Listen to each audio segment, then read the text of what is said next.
arms, in my arms. Hello, everybody. What up? It's another beautiful day. We're gonna draw more. We're drawing again. And we're beginning. This is what we did yesterday. We did all this. And I tried to sketch again at at right before bed, and I found that I'm really uncomfortable with the legs. So I think what we're gonna do is a bit more of an emphasis on the legs today. Trying to get that foreshortening. But we're gonna take our time and be patient with it. I don't want to jump too far ahead. So let's move on to, well, we'll write another problem to solve for the day. I think having the intention set first, like comfort with major masses was yesterday's intention. I get it. I'm a bit more comfortable with it, but the problem we have today is leg.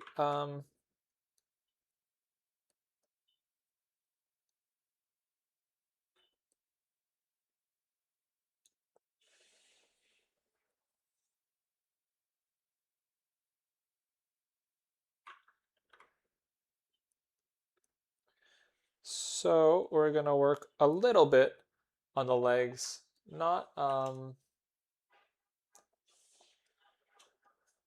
not gonna make it the end all be all here, but definitely something we're gonna focus on.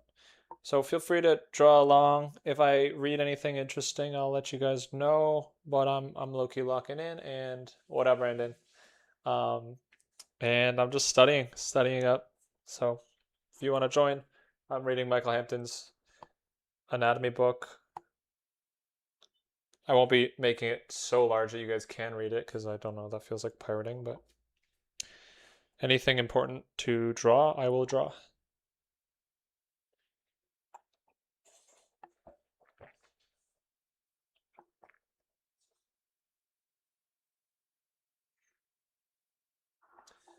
Loki might just play some white noise because this song is throwing me off. I'm gonna do rain sounds.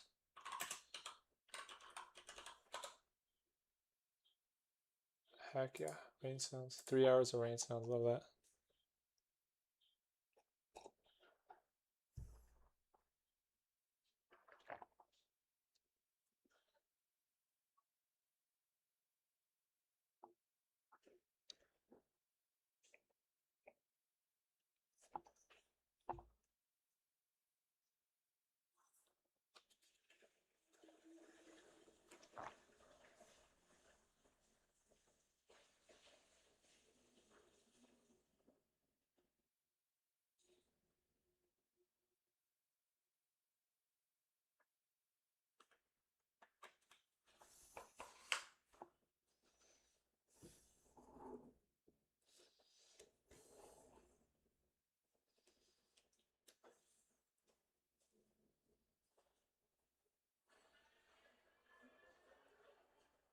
Mm.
Hello, everybody. Thank you for joining. We're just doing some studies, some studying, getting comfortable with the relationship between the torso and the pelvis. Trying to just get a better sense of the body. Because I recognize that I twist them way too much. Or I separate them in space. They're actually quite close together.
It's the center line. I feel like the center line is something I've been not indicating in my drawings, which is to, ow, I just flicked my eyeball. Hey, somebody, JB, what up?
Yeah, just getting these general proportions correct.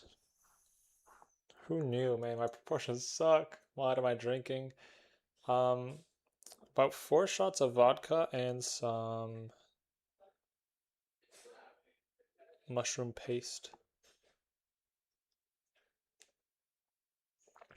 I'm kidding, I'm kidding.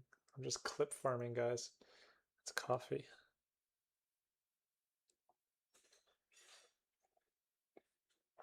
What up, Hodari? I also got some orange juice. Ooh, that looked fake as hell.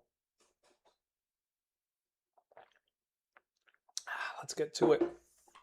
Feels good. I'm recognizing I might just stream as much as possible and make a study stream playlist for anybody who wants to. Like, the idea behind I've been thinking, it's like now YouTube is kind of a job, which is awesome. But my job is, if we're going to give it a description, what's my job? it should be to help as many learning artists as possible, help the exact same person as me before I was able to do this. And I'm trying to think about how I can do that. Um, and one of them is like stream more often just because I need to study. That's a fact. I need to study a lot.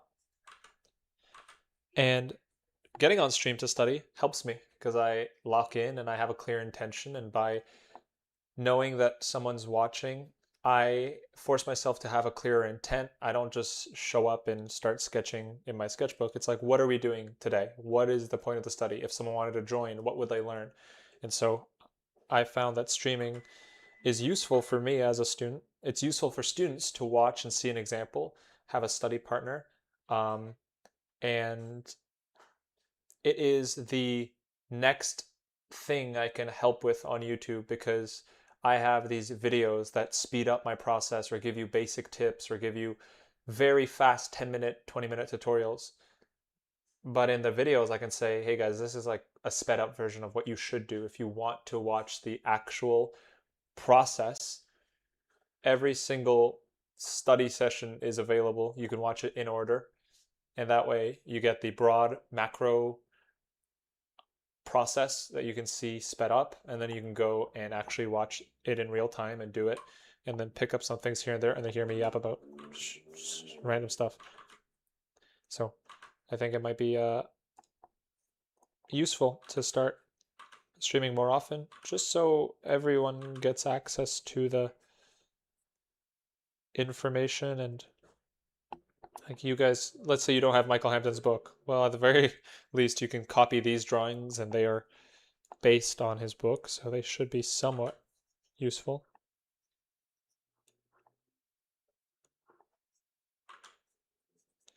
What I'm trying to put down here is a recognizable like proportion between the rib cage and the pelvis. I find I'm always changing it up. I want to come up with a mannequin for everything I draw before I start playing with it, because if you have an archetype or a prototype build of some subject, it's so much easier to learn the other ones, the future versions of it. So it's like before you learn before you draw different dog breeds, learn one dog breed. Before you draw different horse breeds, learn one horse breed. That way, it's so much easier to say, to build your visual library. There's a meta to all this stuff. Like, you gotta do it in the right order. You know, there's a meta because people get better faster than other people, and it's like, are they just talented? Maybe talent's just a word for people who figured out the meta first, you know? People who figured out how to learn efficiently.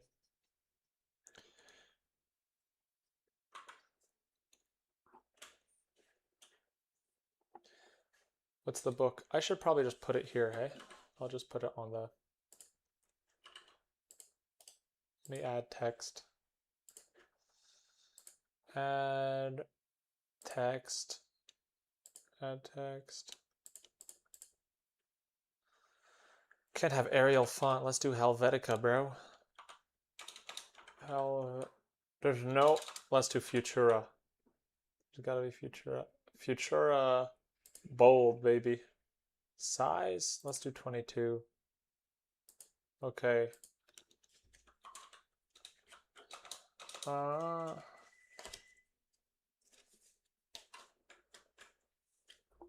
Holy.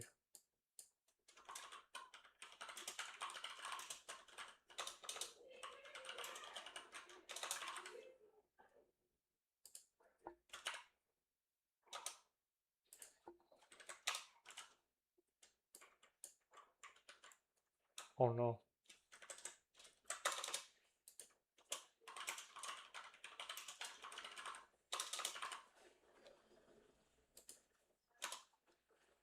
Here we go.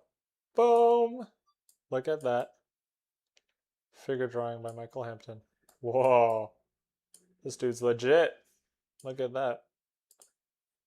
Heck yeah. Now we're not pirating nothing. Cool. Do you have a signed version of the book? I do have a signed version of the book. Check it. Bam. Signature. 2022.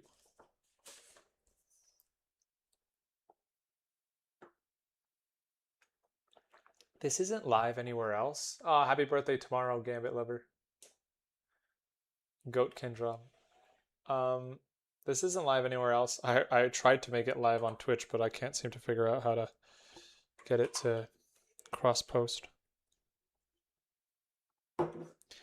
Nah, guys, this is also, I mean, it's useful for me too. I've been trying to study more regularly, and I've been finding it's nice to know that, okay, every day you gotta be on for 2 hours. Because truthfully, it's like, I mean, people who are, if you have like a full-time job, it's harder to just say, well, you can find 2 hours. But my job is to draw now. Like, not even to draw. My job is to help students study. That's pretty much what the YouTube channel is about. And so it's like, you're telling me you don't have 2 hours a day to dedicate to, because this is all recorded too, so I can just make videos kind of on stream. Like, this isn't technically a video I'm making now, but if I study anatomy for a week, I can make a video about it, right? And the point is, there's no real reason I shouldn't just stream more and shouldn't just show up, because even if nobody watches, I'm studying art. That's all I'm trying to do anyway. So, and before, the reason was I feel like people need a better reason to watch. No one's just going to watch me stream. But now it's like, it doesn't matter. You're doing it for yourself, and if people want to watch, they can. But that's why before it started with only like imagination drawings, because I'm like, who's going to watch me? Who's going to watch me draw or study? But I didn't realize more people low-key might like the studies because it's a bit more applicable. And if they're drawing along, they can ask questions and, you know, like actually do something with it rather than just watch someone draw from imagination. That's cool too. I mean,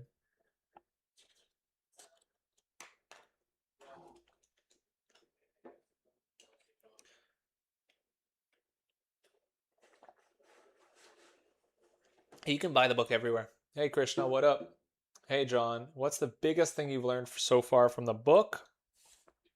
I mean, this book is, there's so much to learn from here. What's the biggest thing aside from, like, it depends. Every anatomy book will teach you stuff. I think this book, specifically Hampton's approach, taught me the importance of having pure structure in the beginning. You see, like, before Hampton even gets into how the body works, he shows you the importance of construction, and he gives you line exercises. And these are this is a drawing fundamental book that applies the drawing fundamentals to anatomy. So when you study this way, you're also learning how to draw many things. But it means you also have to, I think this area is like underrepresented. This is like 90% of how you're going to be able to draw this. So, but yeah, Hampton simplifies things really well. Like this, I've studied these pages before. I'm actually going to skip forward a bit to the legs because, ooh, the obliques is not a bad one to go to too. But the legs is my biggest problem. I really have no idea how to approach them. I just skip them usually, so I'm gonna spend some time looking at the legs today. And that's sort of the way I practice anatomy, like holistically. Look at your whole process and ask yourself, what is my biggest weakness? And if you're always drawing with your biggest weakness in mind, I think you're going to naturally improve much faster than if you follow an arbitrary curriculum and hope that it somehow targets your weaknesses. It's just unlikely to do that. A curriculum's great for those who don't know what their weakness is, but once you do, then you might as well take control of your learning and target what needs to be fixed. That doesn't always mean drawing. So a lot of this study session is going to be just reading. because remember that drawing is thinking. Whatever you put on the paper is something you're trying to tell yourself to remember. But before you remember it, you read it and you learn it and you digest it. So, especially when it comes to anatomy, anatomy is just understanding why like certain bones and stuff make certain shapes. So, anyway.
Broken Jaw Street has been under construction since 1995.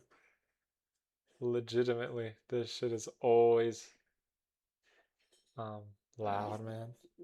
Montreal, the roads are not, they're not to write home about. Broken Street, Broken Street. Actually, bro, Broken Street. I can close the door if y'all want, if it's loud. It's just muggy in here, you know. My brother tells me to close this door.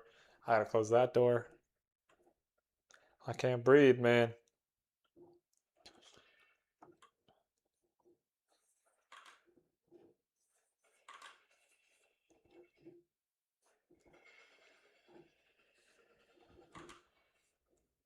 It's so cool to study anatomy. Just like to actually understand how, like, I'm not religious, but I do understand how people be like, you don't think like someone designed this? It's unbelievably intricate, that with the way the human body actually works. And then to find out that it works the same way for almost every other mammal, you're like, come on, man. You just gotta, like, a reasonable person would think, yeah, that gotta be magic. No? I don't know. It's pretty cool.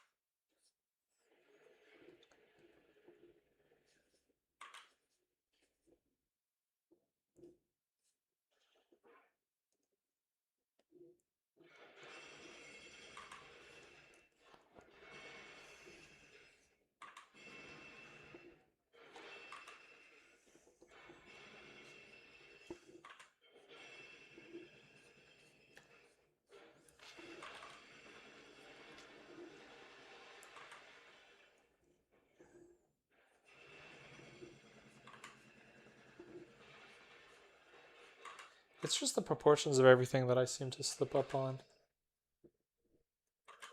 I just make things too big, too small sometimes. Not just the proportions, but that's the biggest detractor.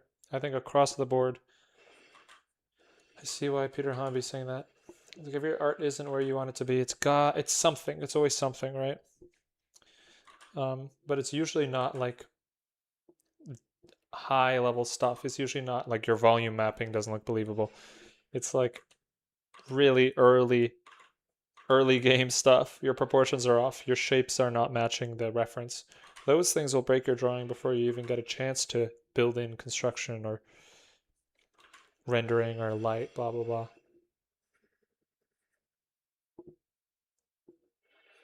So you got to practice the most basic seeing exercises. Betty Edwards, thinking on the right side of the brain type shit.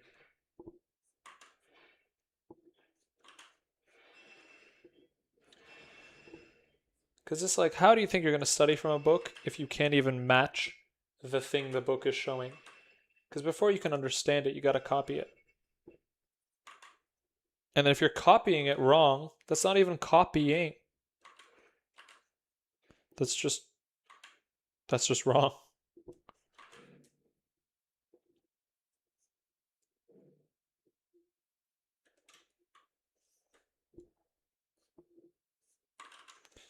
So he always starts with this general circle. And then from there, it's a bit easier to decide which side that plane is. And then from there, you can build out the hip.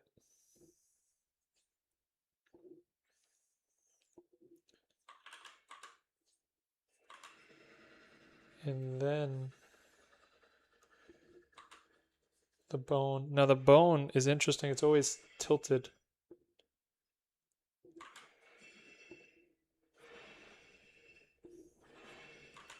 I think I always make the femur too long.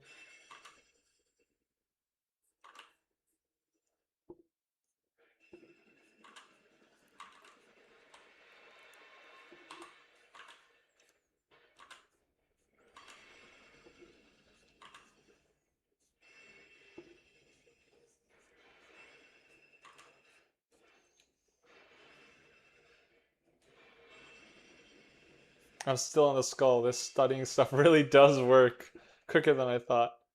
Yeah, I mean, it's crazy. What is ArtWad? When I hear someone talk about it, they always say they're doing ArtWad, not watching ArtWad. ArtWad is not a game, it's a drawing program. It is a app. Um, it's a curriculum. It's a company. So the ArtWad curriculum is a structured method for studying art. It's a course. It's a subscription. It's just like it's like schoolism. It's another um, course art solution. It's an online art education program. Yeah, for someone who's sponsored by them and talks about them all the time, I describe that very poorly. It's an online art education program. Yeah. Hey, Roger, what up? So it's like that thing that you're gonna have using your discount. Ah, that's it.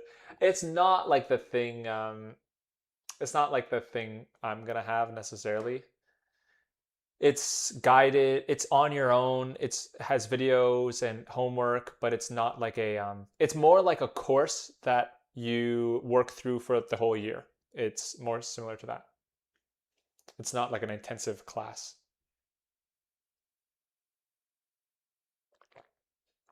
For those of us who can't afford art classes, what do you recommend? Do you think YouTube videos are enough? Do we need feedback on your drawings to improve? I think the question isn't necessarily enough. Any version is enough. It's like, do I need a car to drive to? Well, do I? I'm in like the east coast of North America. Someone could say, do I need a car to go to the west coast? Technically not. There are people who've run it. You can run it if you want. It will take you 10 years or 5 years or whatever. Do you want to get there quickly? Yes, you'll need a car. Do you need to get there tomorrow? Yes, you actually might need more than a car. You might need an airplane. Treat your art journey the same way. You don't need feedback. You don't need teachers. You don't need classes. If you don't care when the success you're looking for comes, don't pay for anything. Don't go to class. Don't ask for feedback. And I'm not saying this as in like, yeah, don't do it then. Just you don't have to. Like children draw for years before they ever ask for help. If you like it, you're not going to ask for help. There's other art stuff I do that I don't ask for help. I like writing. I like making music. I don't have aspirations for that, so I don't ask for help. I don't watch YouTube videos about it. I just do it for fun. Um, if you are trying to become a professional as soon as possible, that's where feedback and structure becomes so much more justified. It makes sense that you would pay thousands of dollars for art school or a class if your goal is to enter an industry that will pay you thousands of dollars a month to do it, right? So it just depends on your own goals. You don't need feedback. It will always be helpful, but again, it'll be as helpful as you make it. If someone gives you feedback and you don't act on it, that feedback technically was a waste of time and effort. So figure out how seriously you want to take your art journey and then find the correct investments. It can still be free. There's a free ArtWad feedback tool. There are free forums. There are feedback exchanges. If people respect your art and your opinion and you hold yourself well in a community, people will be willing to barter. I'll give you feedback, you give me feedback. You can find ways around paid stuff. You can find free mentorships if you are someone who shows a driven work ethic, who shows up to communities, who helps, who adds value, who is respectful, blah blah blah. People will want to help you. Like I still do free calls and stuff with people. I get to select which people I want to help. Of course, I'd always want to help as many people as possible, but sometimes people message me like, "Yo, bro, give me some feedback," and others say, "Hey, I'm really looking forward to getting into this school. I would love your help if you have time." And if I have time, I'll, you know, my point is you can find free feedback. You can find ways to design the art career you're looking for. You just have to go and ask. And you might get no's, but it's not about the one no you get. It's about if you've asked 10 times, I guarantee you're going to get one yes.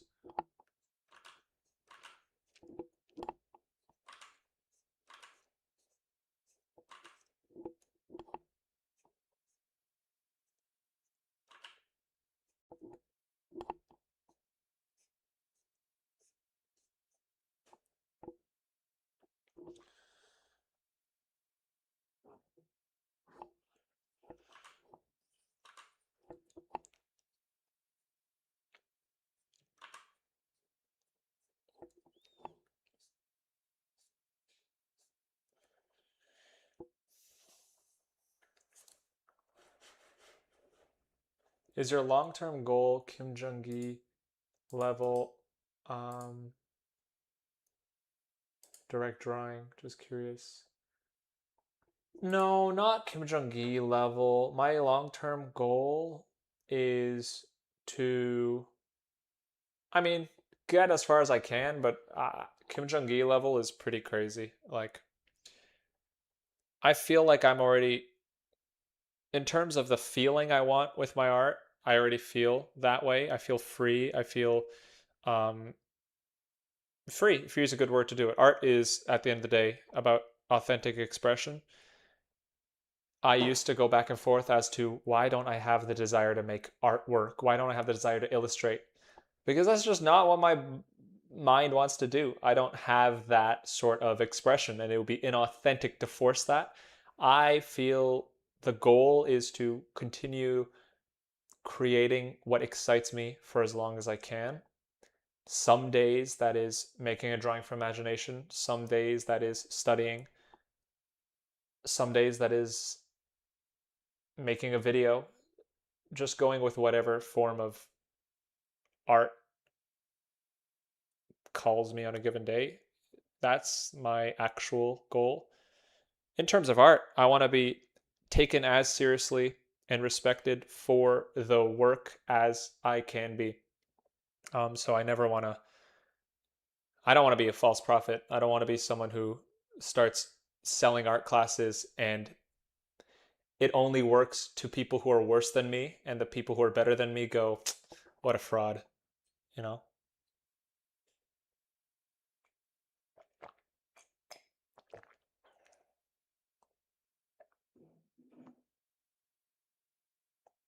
Yeah, Michael Hampton is interested in design and form instead of illustrating, so he makes books. Exactly. Michael Hampton has a very I talked to him for a little bit, and his thoughts on appeal and design and art history are really interesting. Like he has ideas about art that I have never even considered because he understands what art means at a like historic level. He understands masters, fine artists. He understands art as a human expression, not as an industry well, not just as an industry worker. Like he it's interesting, yeah. He has a celebrity bodies. I've seen those sketches. Like,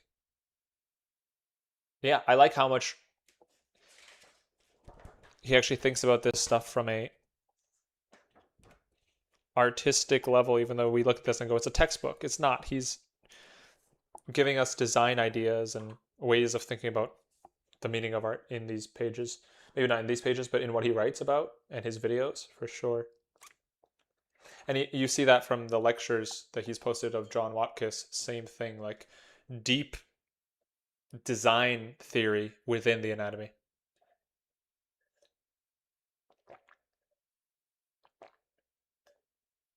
Yeah, Roger, I would love to help you with that. We can talk about that. Um, for sure. I know we've been saying we should call, but absolutely we should. I'm happy to schedule a call whenever. I'm super bad at responding to messages and setting things up. My organizational skills suck, but um, I'd love to help you with that.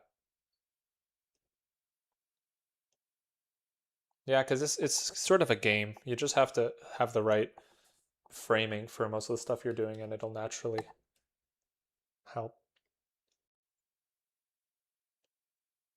Do you have an endpoint in all this study? Understanding.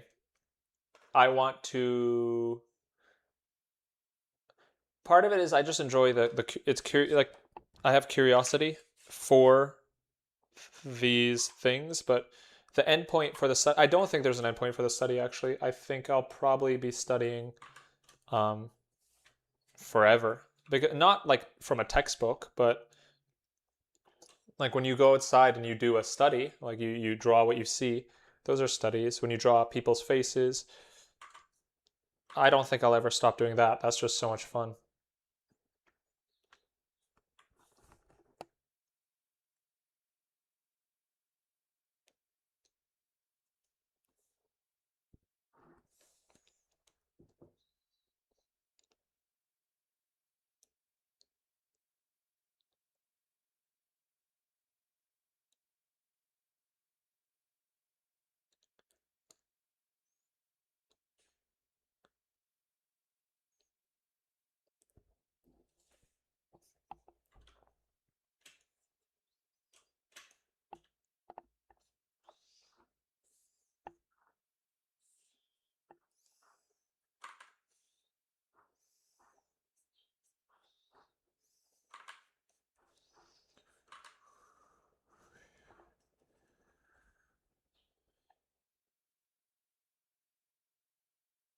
Yeah, yeah, we can schedule that. I need to I always say message me, and then I know that I only respond when I when I would have message anyway. So don't feel like you're a bother if you text me. I literally haven't responded to my I don't respond to my parents' calls. So there's like I actually don't respond to any people in my life, and it's a bad habit of mine, but I know that for people I've talked with less, it feels weird. Like what the heck? This dude's ghosting me. I'm just like that. I'm not good enough at responding to people yet to not feel bad about it, but I'm finally learning to be vocal about it. Like chances are, if someone's texting me, I will not respond, and it's not personal. So I'm saying yes, we'll get that scheduled, and yeah, I mean it'll just be like an hour call. It's easy to schedule. I just will set a time. Let's get it done this week or next week max. We could do this week too. We could do after this stream or whatever. Depends on your. I don't think it's not too late for you right now. I don't think. Yeah, it's only like what 7. 7:30. Is your Lightbox talk going to be recorded? It will be. I'm still trying to figure out what angle to approach it from, because there's a few angles. It'll be about creating, documenting what you're doing. It could be about like YouTube. It won't be super just how to do YouTube. It'll be more how to do YouTube, but also to create some sort of video or lesson every week will help you because it'll give you focus. It will help you clarify your thoughts, and it will build your resume for any projects you want to do in the future. Anytime someone wants to hire you, they get to see not just the art you've made, but the personality you're cultivating and the help you're giving to people. And it's just a good thing. I just don't think if you give a genuine effort to help, that value, it's like you're putting good karma in the world. Now that's only true if you're doing it to genuinely help. And so the idea is, how do you find what you can genuinely help with? Because the hard part of most of art is having a voice that actually feels authentic, that people still want to hear. And I think everybody has that. It's just hard to trust it. So anyway, that's all some woo-woo stuff, but I'll be talking about more. It's what I'm going to Lightbox. It is the place with the world's best artists. I'm not going to go and pretend I have anything valuable to say about art when it comes to, I'm not even in it. It's an industry expo, and I'm not in the industry. I'm in the YouTube industry. So I'm making a video about what I can do, which is that.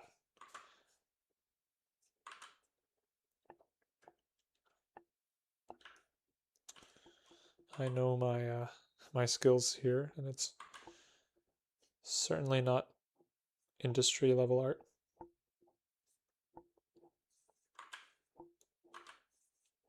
One day, though. One day.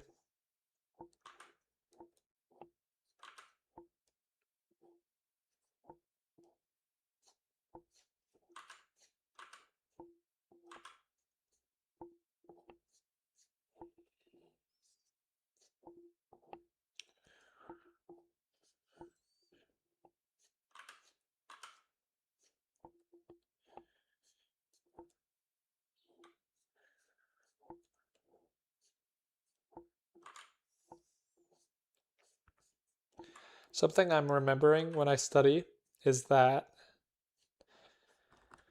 sometimes learning feels like entertaining an idea that you don't understand. Just being like, okay, if you say it's like this, I'll agree for now.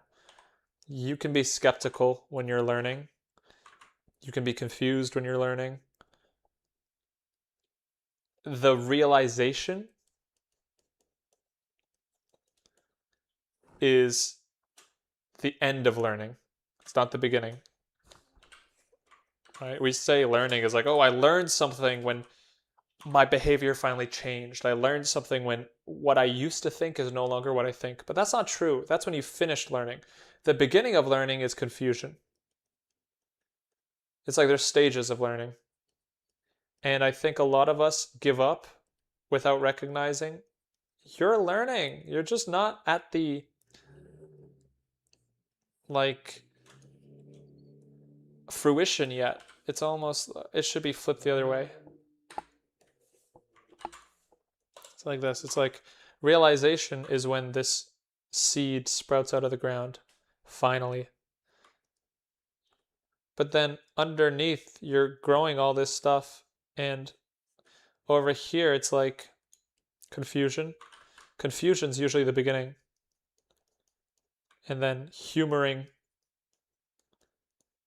And then like copying. And then thinking. Right? These are all parts of it. The more time you spend confusing, like, and this is true because the more time you spend confused about a topic, the closer you probably get to understanding it better. And the more time you spend humoring other people's viewpoints on it, right? The more time you spend copying what's in a book, even if you don't understand it. I'm just drawing this. I don't understand what it is yet, but the more I draw it, the more it will sit in my mind easier. It'll reduce the cognitive load, and then you can start thinking, and then you can start applying. And then that's when you really realize. And all this stuff is going underneath the surface. And we call this, I've learned. But everything underneath the surface was still learning. We just don't account for it. And so these things take like a week. The realization takes a day, a moment.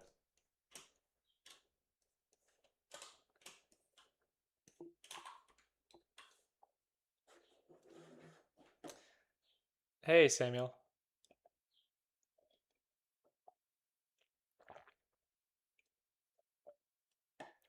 Good to see you, man. How do you find drawing on a tablet? I actually don't mind the tablet. I actually like, it depends on the tablet you're getting. I don't like drawing on the iPad, that's for sure. But this is a Huion Canvas 16. They're pretty good. They're great, honestly. Budget-wise, super good. But I like the feeling of it. It's not the biggest screen, but the textures are not bad. It's a bigger screen than a sketchbook, so.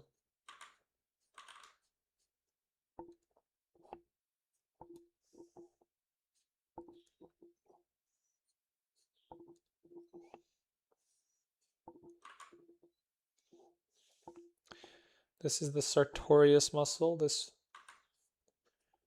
one that runs down the leg. We call him Jacob.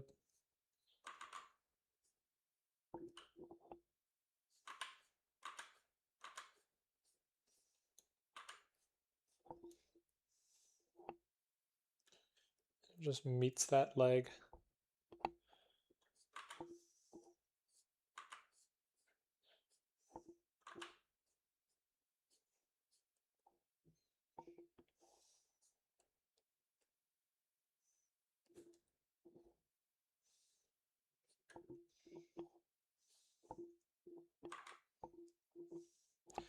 And I see, so this is the bone. Yeah, I didn't really understand the bones well enough to add the muscles yet. And then attached to the bone are these 3 heads of the femur. 1, 2, and one attaches quite low to it, giving it that shape. And the sartorius comes and wraps around, goes all the way up here.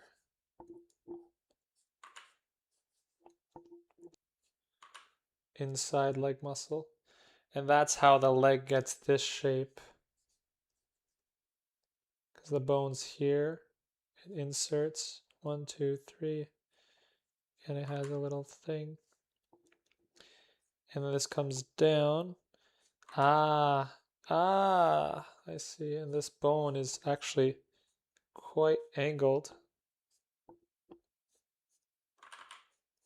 I see.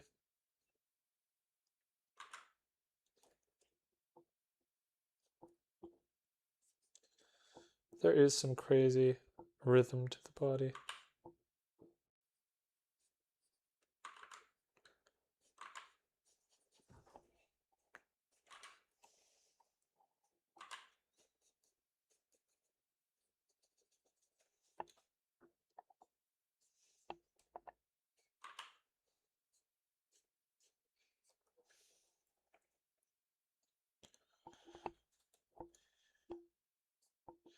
I think this is the tensor fascia latte.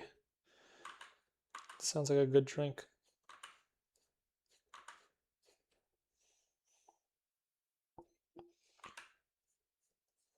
Tensor fascia latte?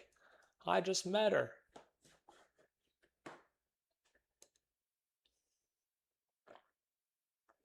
the insert point of the sartorius, this, I think it's called the ASIS, the anterior superior iliac spine. I'm pretty sure. Or, no, hold on. The ASIS must be this, the back. That, we'll see. Let's see what the ASIS anatomy. I was right! Yay! I'm not a sham. ASIS. Anterior superior iliac spine. A prominent, easily palpable bony projection at the front of the pelvis. That's where most of the... Actually...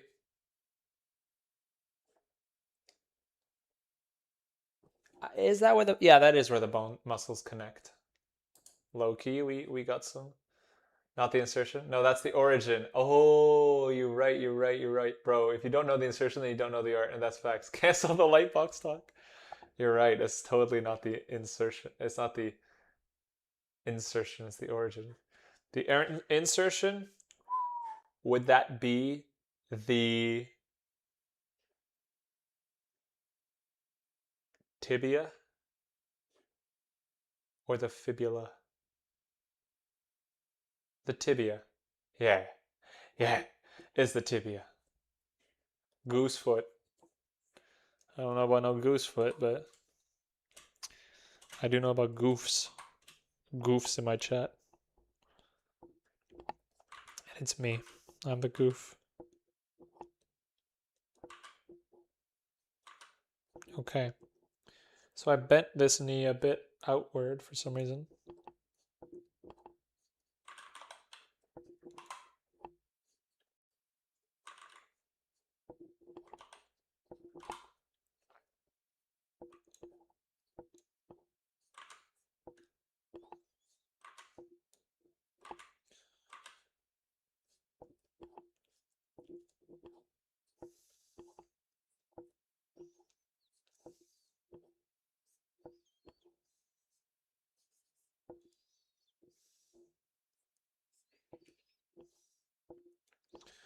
All right, there's a whole lot of tendons and stuff that I don't know what to do about.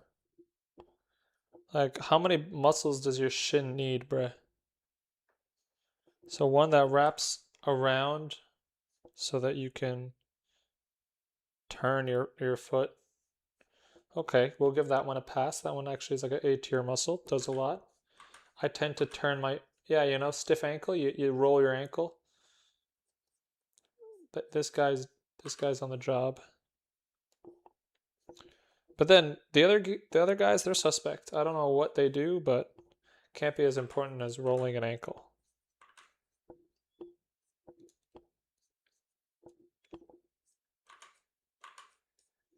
You hear me? Y'all are suspect.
I low-key made this all too short here, so we're gonna make this all just a bit longer. Just tilt it out a little bit. A bit longer.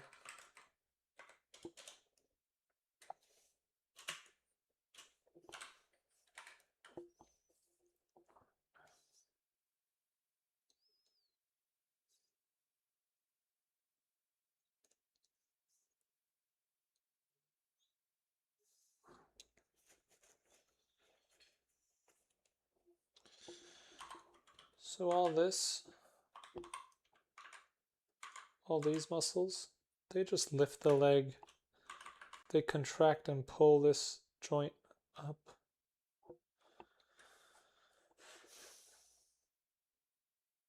The gracilis semitendinous. I don't know about all that.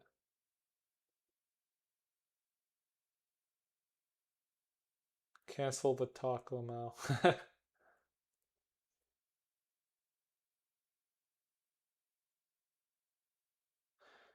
Yeah, the truth is you just gotta study some anatomy. Like it is super confusing until you just learn a few.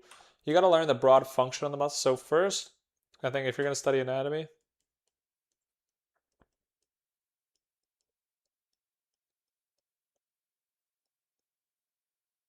how I should have understood it, it made it way easier when I understood this. First, you gotta understand just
I feel like that would be my theory, I guess. Before names really make sense, you got to figure out the insertion and origins. Before insertions and origins make sense, you got to figure out the muscle, what a muscle actually is. It's really simple. A muscle just shortens. It every single muscle in your body just contracts. So you can reverse engineer where muscles come from. If you can turn your head, that's not you pushing your head, that's your muscles pulling your head. So if you're turning your head left, what's happening is here, these two muscles are contracting, and that means they're connected at a side. So there's this is called the sternocleidomastoid. You can see it. This muscle, when I turn my head left, what's actually happening is my muscle is pulling the right side of my head closer to the center by connecting behind the ear and going, come here. And now this is in a contracted position. You can see it's tense and it's short. And that's all that any muscle is. Your arm. You want to pull your arm, you see the muscle contracts, and in a relaxed state it extends. So muscle rolls is just one muscle does one thing, it brings things together. That means most muscles, I think all of them, connect to two different bones because one muscle won't do anything on the same bone. So every muscle is just a bridge between bones. And so you can start understanding broad groups of function, which will help you to understand origin and insertion. And then you can get general proportions. Well, then, before you're able to understand that, you need to know what the skeleton even is, how it moves.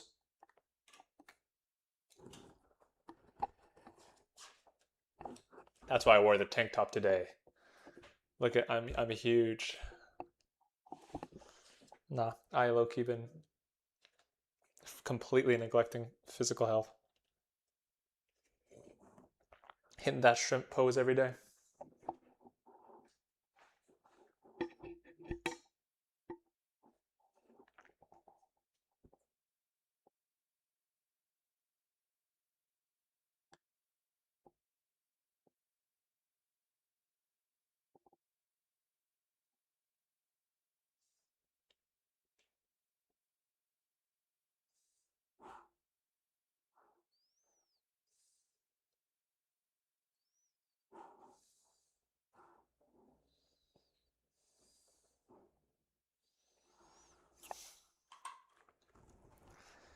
So this whole thing is a tensor fascia latte here.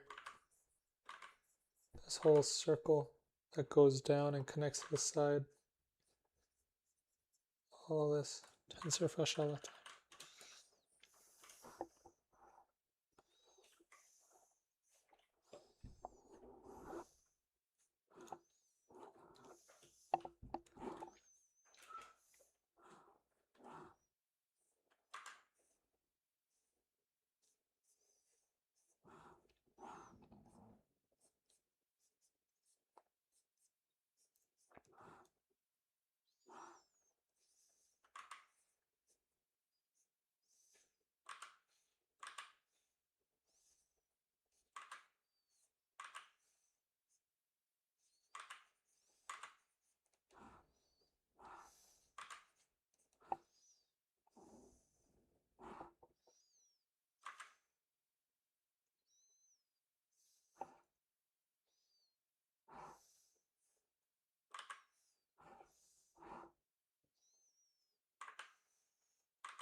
Oh, it's kind of like an exclamation point. Your knee.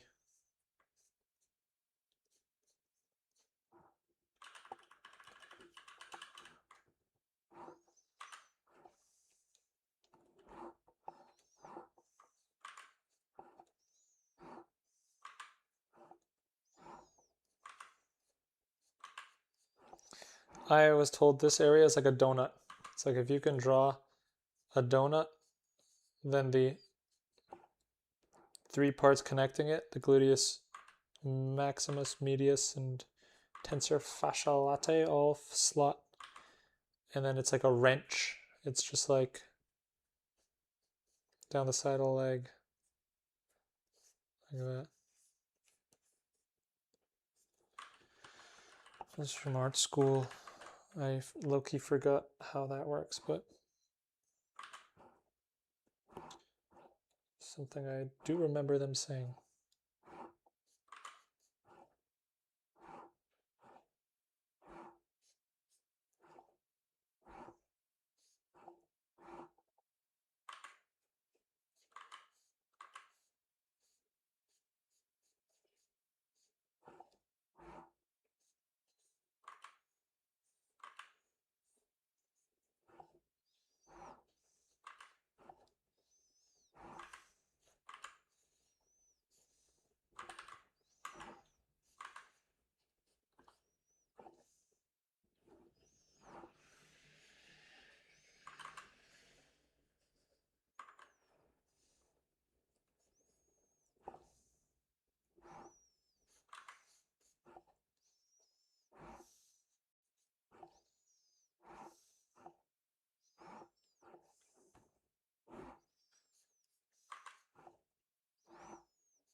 All my proportions are out of whack. But goodbye. See you, Krishna.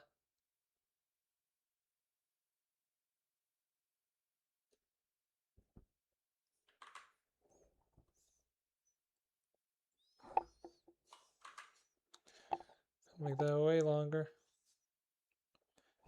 Have it. Pixel art. How do you know so much about anatomy? Have you studied it up? Sound like you studied a lot of it. Who gave you the secrets? Have you drunk from the well of knowledge?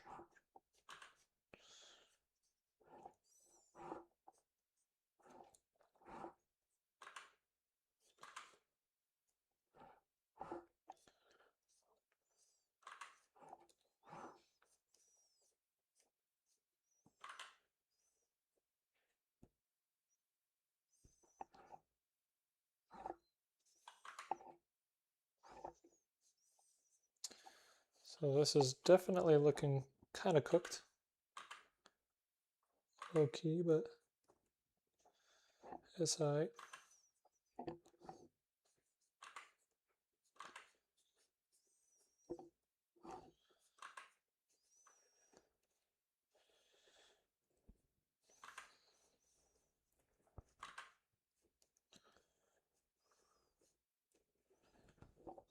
Okay, we'll figure out how to make that look more like in a little bit.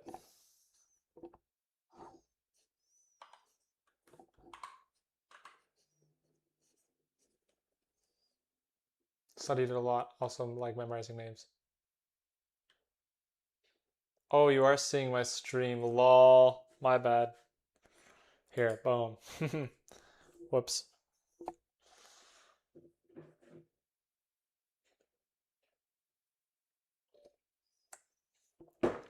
Thanks.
Ugh.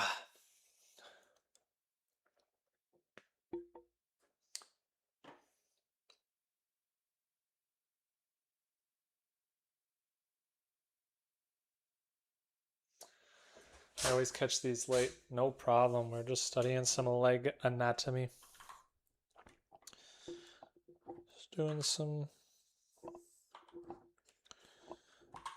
studies. Trying to build some better understandings of the leg. Getting comfortable depicting things we've usually been pretty bad at drawing, so let's keep it going.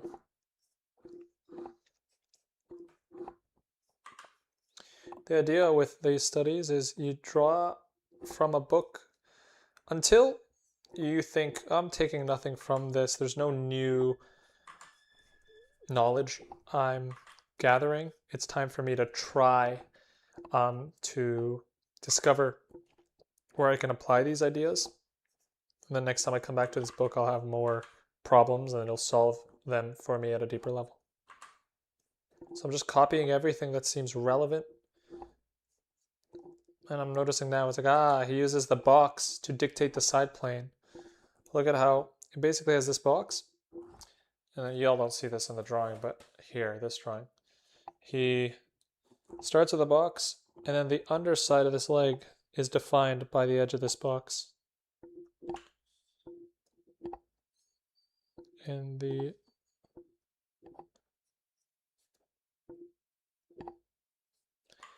angle of the contour is similarly matching the contour of the box that he already defined to make it seem like this buttock is curved across the quarter line here. He shades it. This. It's very efficient line work. Nothing takes too much rendering. But the gist is drawn. Everything's in perspective too. The lines for the leg.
It's all very... I see. Yeah, you gotta follow the perspective.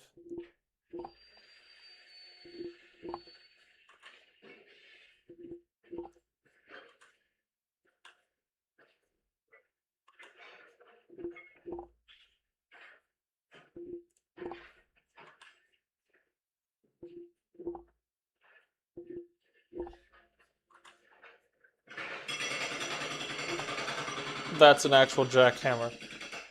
There's a straight up bulldozer outside my house.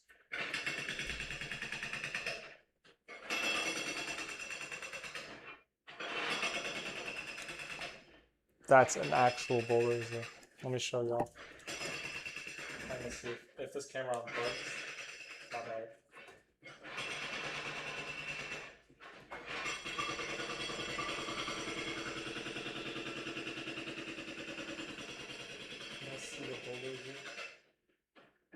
see the legs of that thing?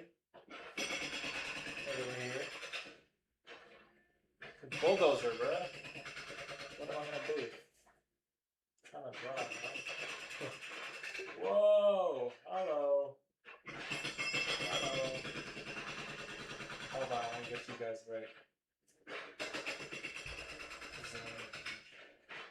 Whoa. How did I do this before? What's going on, bro? I'm getting angry. What's going on?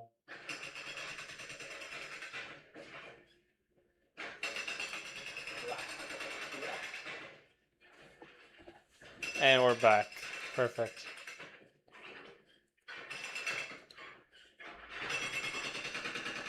I do know the name of the calf muscle. Gastrocnemius.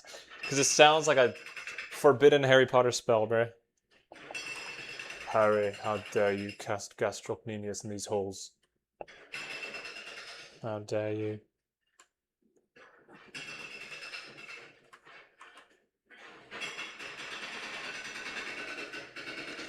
The gastrocnemius, man.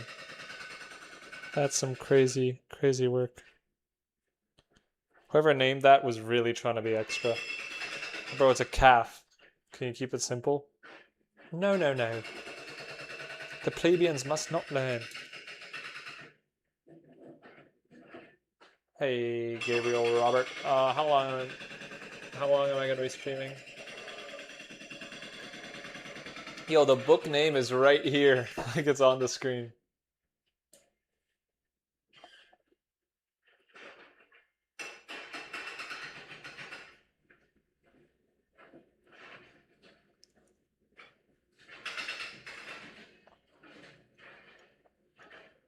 Voldemort low-key does have amazing calves. So I don't know if y'all know the lore. But sometimes when he's like casting a spell and going like ah, you can see like his cloak billow. His calves are low-key. He looks like he does like 10Ks on the regular.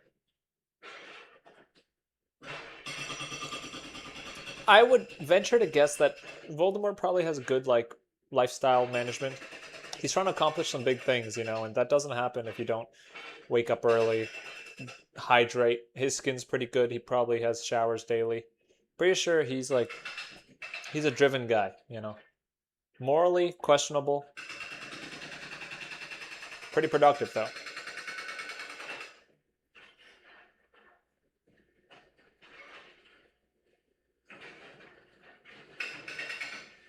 If you read the book, you'd actually learn that spellcasting came from calves and feet. Feet. That's what I'm saying, bro.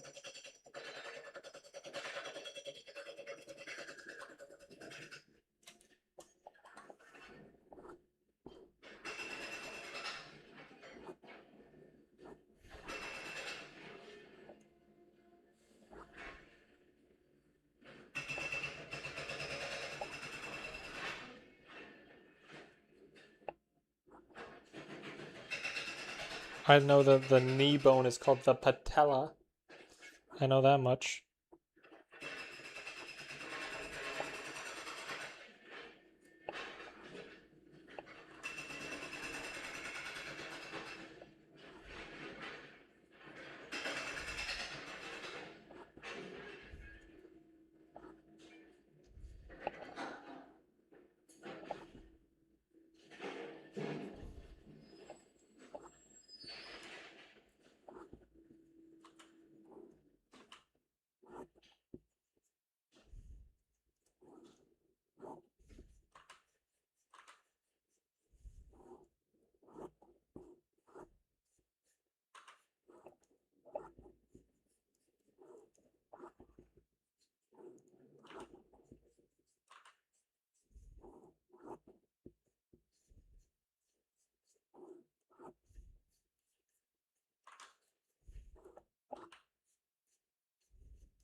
Thank you, Kiko Electric. Good to see you again.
I'm watching myself rub my eye and it's kind of gross. It's just like rubbing an eye is crazy because it's like your eyeballs just sitting there, and then just a giant thumb and a finger comes in and just goes hello, and just and then your eyeballs just here, and your eyeball feels that shit, so it's just going like, and then just getting mashed in. Ugh. And it's just going like being pressed, and all the delicate little veins and stuff are just like, yeah, bro, we don't want none of this. And it's just like, ugh, stop, please. Hey, that's kind of gross. What am I talking about? Yeah, true. My eyelid is closed. I'm not just, but still, it's like, sure, your eyelid's closed, but then underneath, your eye's still getting like just rubbed around and just, ah, no, what's going on? That's how I imagine it. Pretty sure that's like 99.9% accuracy. Pretty sure. Pretty sure.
He really has simplified the body really well.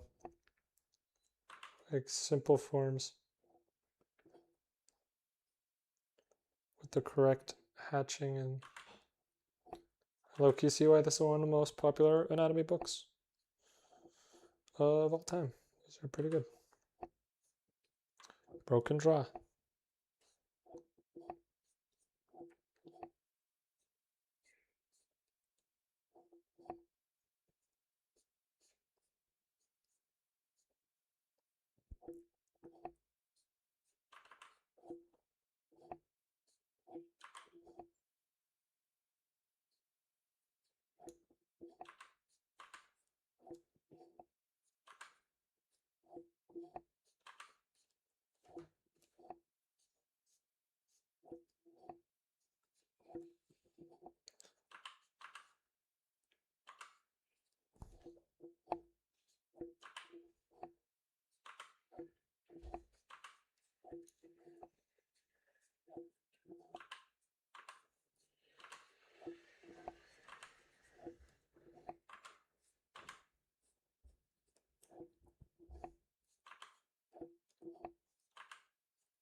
Everything is so quiet. He's locked in.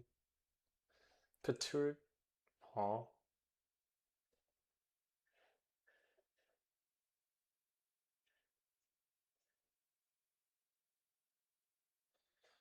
You seem to know your anatomy as much as him. He knows his anatomy more than me, right? Hope you're doing decently today. Fantastic work at your anatomy drawing. Thanks. Did you answer my questions? I'm not sure. I don't remember.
So we have a lot more pages we could study, but I want to now consolidate this into some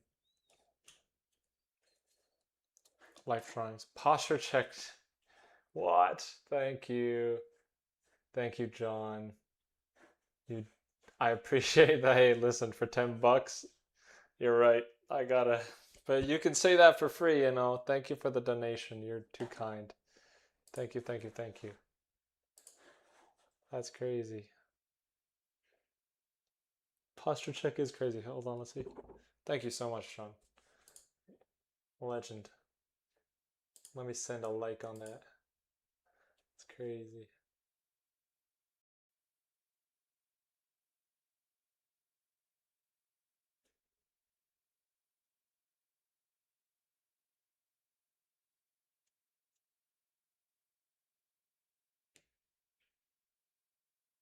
Just reading some chats.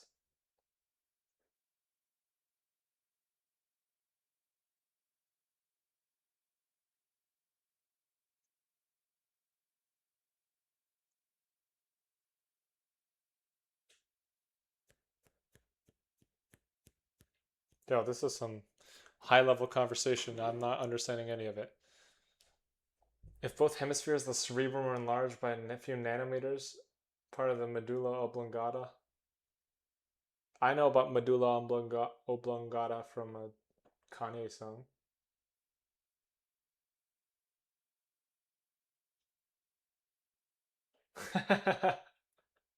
Driak says, "That looks amazing! Wow!" And then Ziggy's like, "All right, it's just a master study." But I agree, he's doing good. You know, fair enough. Yeah, no, this is me just copying someone whose amazing drawings are actually. Fair enough, my bad. I can stay on topic if Broken Draw and others don't want me to talk about science stuff, my bad. No, it's not a problem. I just don't understand what the heck's going on. The camera focus is fading. Anyways, I hope you draw some awesome art, Broken Draw, as well as have a beautiful day, chat. It was nice to meet all of you. See ya, mate. Thank you for the streams. Now put your book on Gumroad so it doesn't cost you any money when people download it. That's true. I think it used to be on Gumroad. No, the reason it costs is because it allows me to email people, which means if I like have any classes or if you get on social media, you'll recognize that social media only you're not in control of your audience, which is annoying because it's like of the 200,000 people on YouTube, maybe 20,000 see any post off the bat. There's too much, like social, how you follow people on Instagram, but you don't see all their posts every day, something like that. So the reason the email list they make you pay is because it's like they want you to.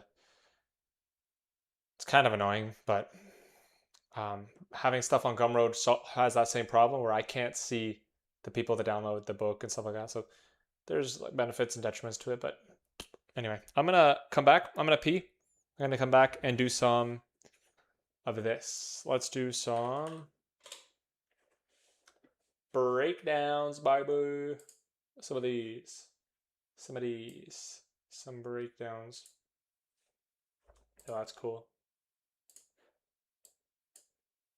We're gonna do some poses. You know what? Statues are as good a place to start as any. We'll do this. Okay, no swearing.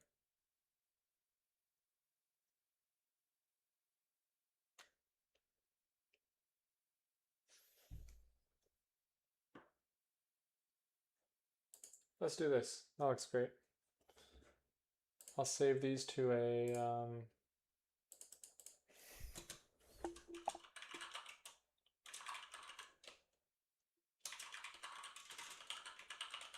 kind of crazy that people years ago built this out of rock.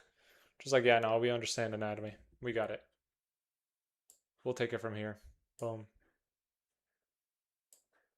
All right, guys. I will BRB. Gotta pee.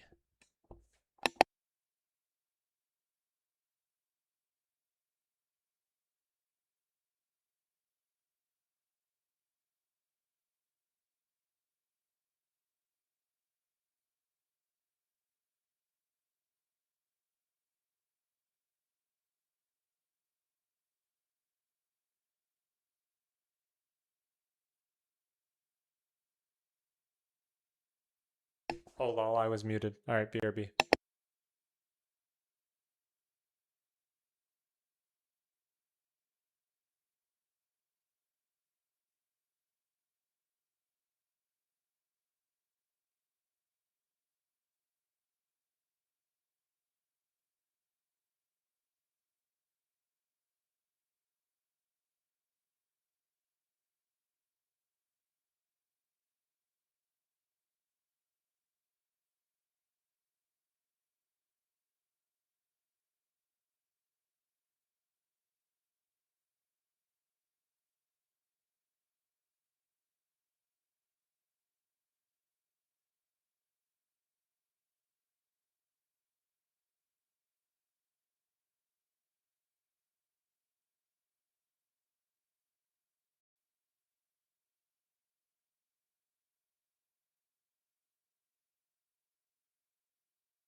Hello.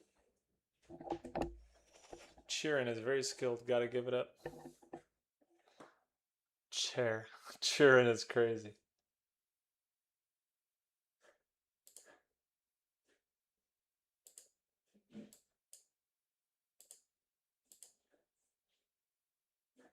Posture check is crazy. I know, it's tough. I don't know what to do about the posture check, man. It um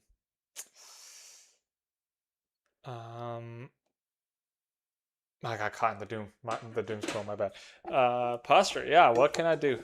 I guess I just gotta sit up. I can draw like this. I don't know why I don't. I need to buy like a little Jarvis, you know, that type of thing. Mmm. Chair plus tearing. Cheering. I'm cheering on that joke for sure.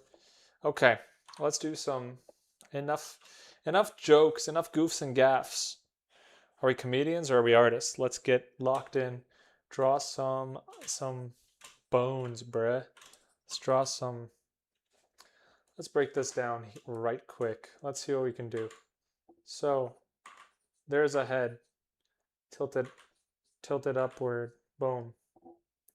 Head's going like Oh, I don't even need this on screen. Why do I have YouTube Studio open at all? Ooh, are you saying comedians aren't artists? If I did, they wouldn't be offended because comedians aren't allowed to be offended. Okay, let's see. There we go. Let's do it. Let's do it. Let's do it. If y'all want to follow along, there's a tiny screen of the image down there. Okay, boom. So I'm understanding how the majority of this success of this pose is built on capturing the correct angles and orientation of the three major masses. Now I say that, and I have said that because I understand it in theory. I just don't apply it very well. So now this is where we actually start applying what we're doing and start living and dying by the sword. So it's like building this structure out. Like, okay, if it's all about the form, bro, find it. Here. Boom.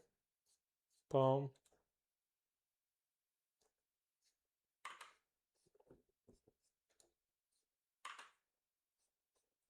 Bing, bang, boom. Right here. Let's do bing. Bang. Boom.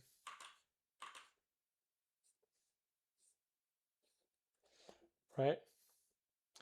And now I see some more bings and booms, but I won't say them just yet. I'm seeing like for sure we're seeing a bing and a bang. Right? And you see the forward roll of this center.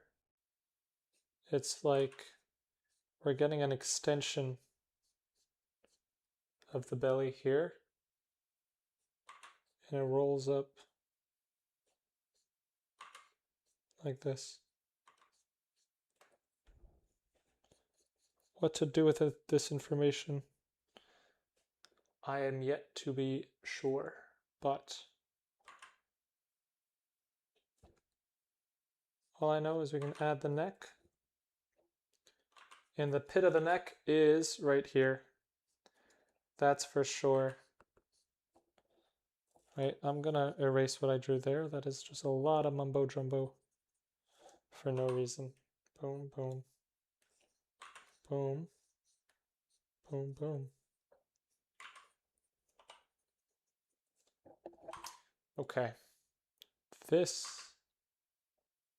is important, but we'll get to that later. So we have some major tiltage off the back of this scapula that just won't quit, off this shoulder blade that just won't quit. I'm sorry, here we go. And I believe we have this being the chin.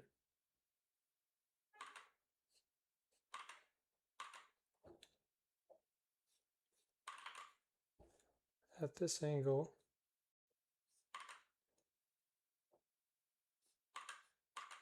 We must have the front plane like this.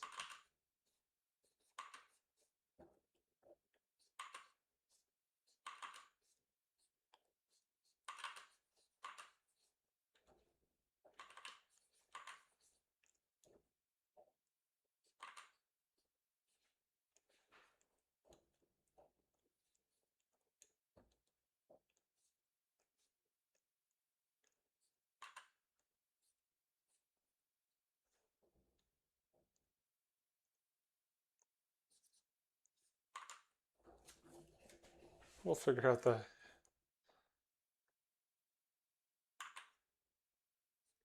head later. For now we have the arm coming across, coming forward.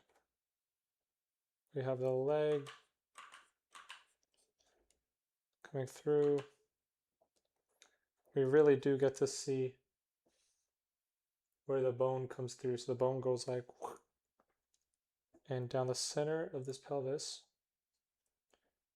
that's where the bone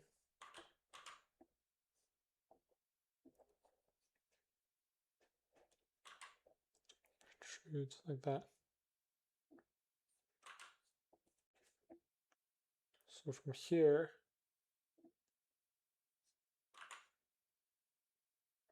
once again, we have down the center, we have this sphere. And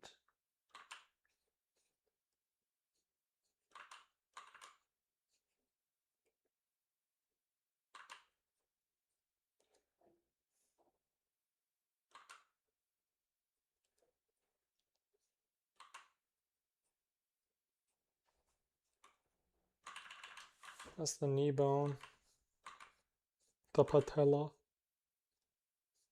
That's the bone. I believe we have it a bit short, but only because it's actually facing us more than we've indicated. So we have more foreshortening.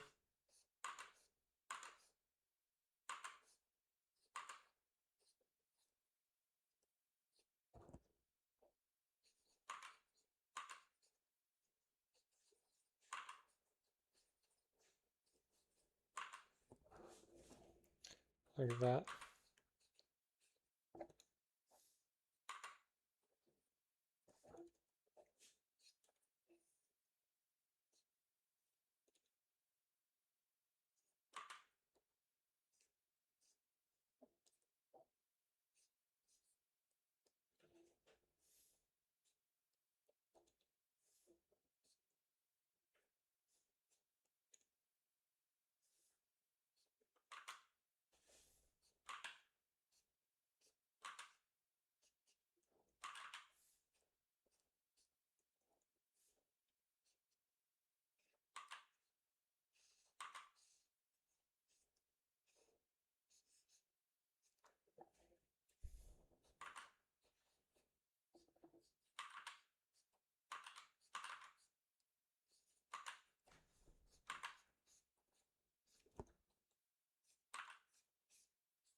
Saw you recommend my mentor Janos in a recent video. Ooh, Marowar. I'm glad. I like Janos. Janos is super cool. Yeah, I used to watch Janos's videos when I was in school.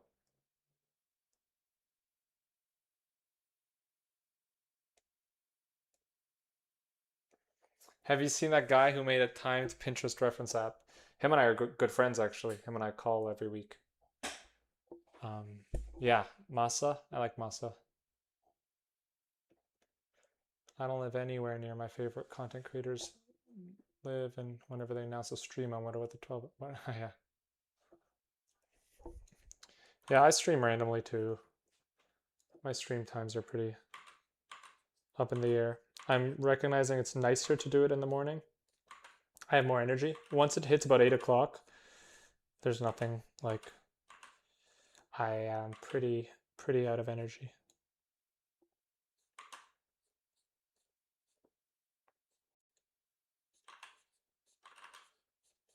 Okay, I am understanding overlaps a lot better just from that and muscle insertions and why we're going to get certain shapes. Right, these folds are starting to make sense. Why the belly folds, why the leg leads into, how it leads into the hips. Nice. Who knew studying low key works? Actually, I'll give studying a high key. High key works.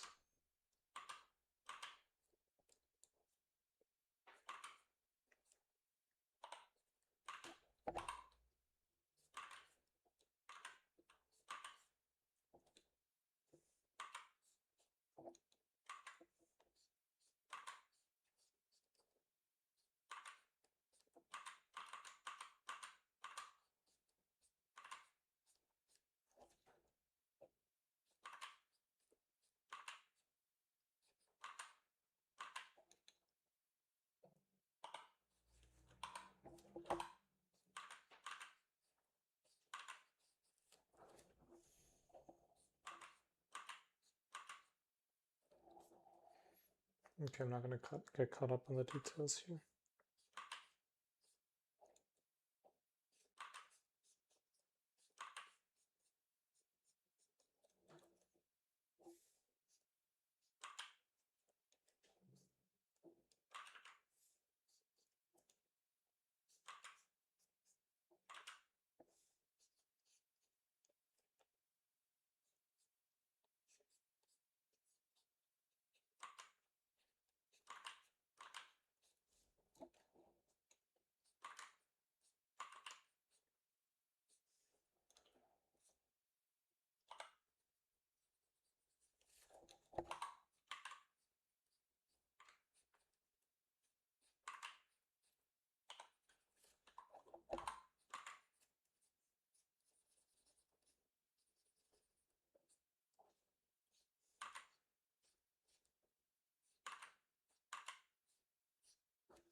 I'm wiping my screen like I can get rid of the...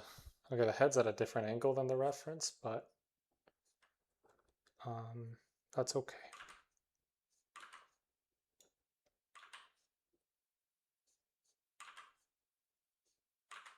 It's not the biggest deal.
Okay, I think that's fine for one study. Let's keep going. Are you attending THU? I thought about it, but it's much more expensive than I thought it would be. So I think that might be something for a later date. Also, it just would be too much for my schedule right now, but definitely in the future.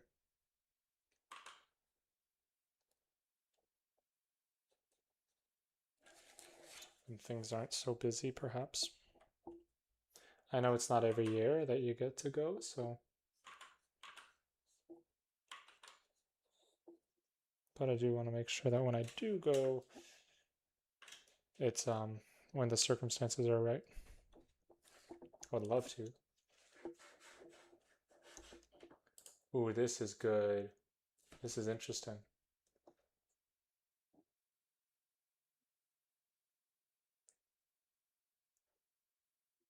Let's try this one. Really trying to get a sense of depth in my drawings here, so. And it begins at the construction level, making sure that we're working along the grid.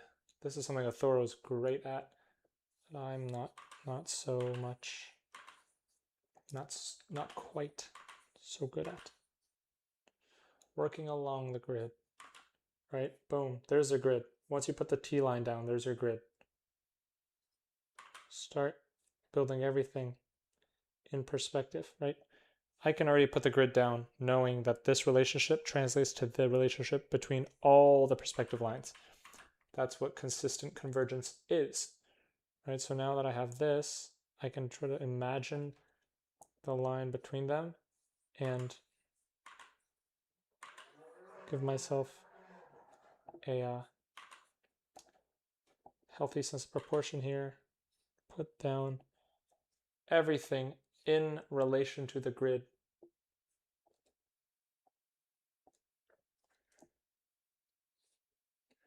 Do we see the sternum? We would if the beard wasn't blocking it. Again, this is all following the perspective.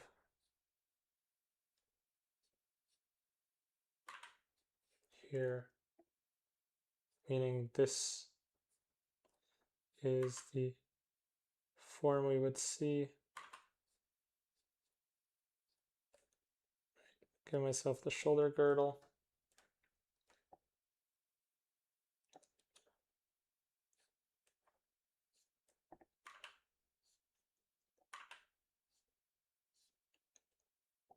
Getting this arm out. Let's put the form construction in. So here.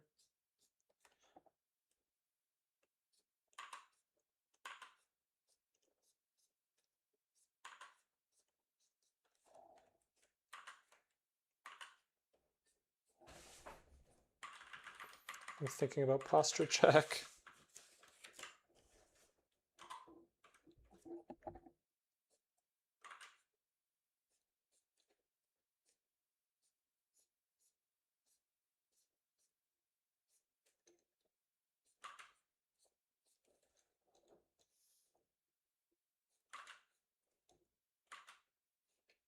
Here's the cylinder for the leg coming out. And we really get a great look at the perspective from this basin that they're sitting on here. So we can use that, right? If this is sitting on a base,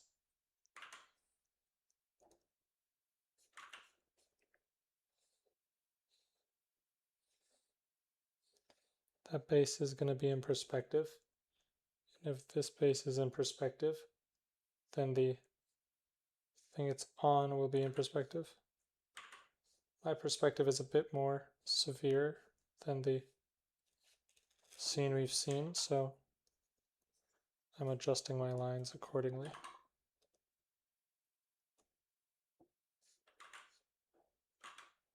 This looks a bit more like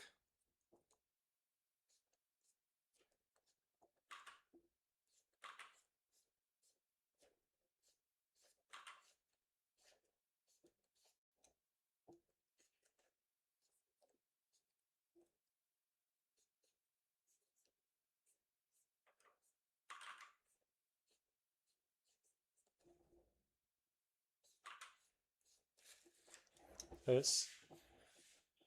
And now the whole legs have to fit onto here. So let's do this. The kneecap. And it goes back towards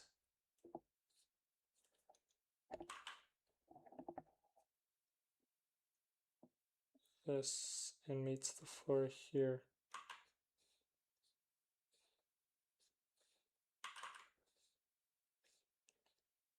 There's the foot.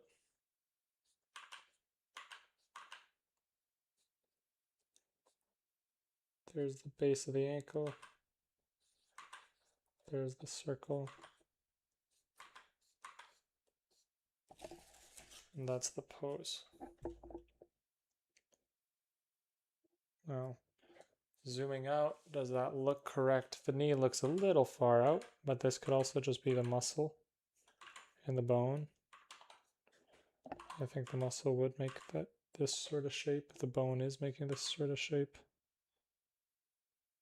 And so maybe not something I have to be too worried about. Here, this knee comes through right around here.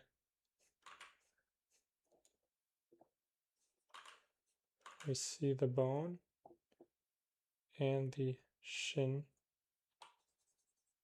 right around here, covering the foot. Actually, well above the foot. It's actually quite. If you draw a horizontal line, it would be like. Yeah, it would be right here. Meaning this all has quite a bit of foreshortening.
Torso's long.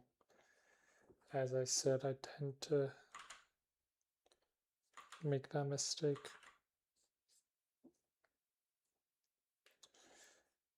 But a little at a time, I feel like I'm understanding things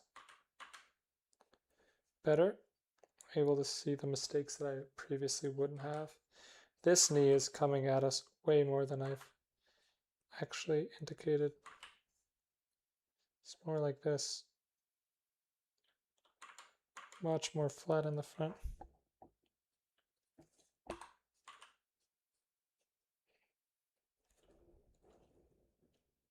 Should have told by the contours.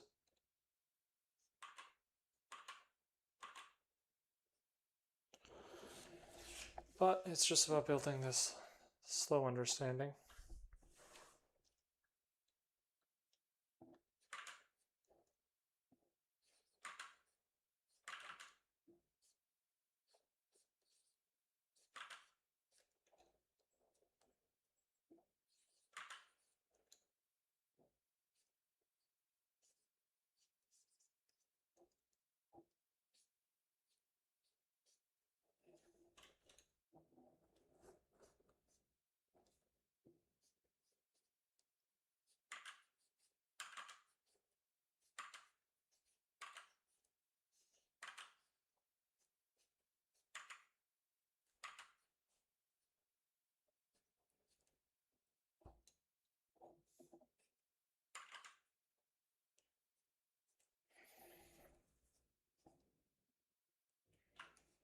Okay.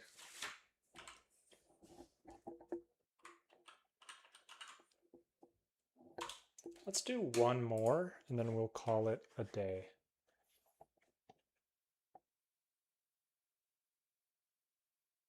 Who the heck? What is this brain rot ass marketing for Insidious, bro? When the group's small, but the group's small, but y'all crazy. Dude, what? What are we talking about? Who is on the media team for this movie, bro?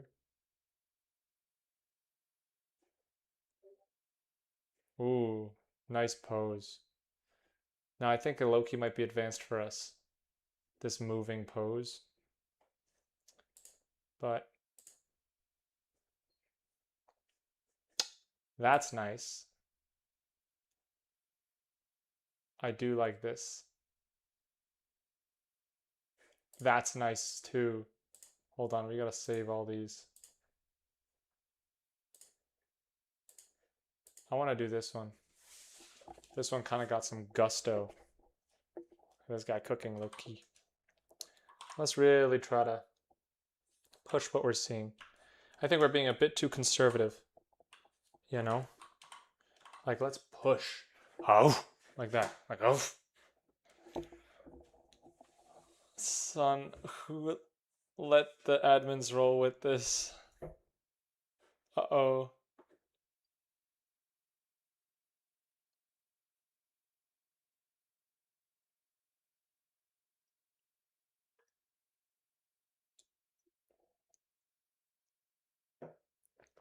Let's see. There's a lot of comments I'm going to read through.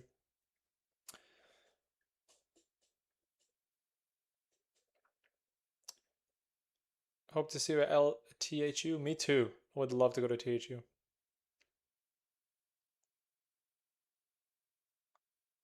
That's awesome. Hey, being showed up by a kid, but keep doing God's work. Shoot, appreciate you.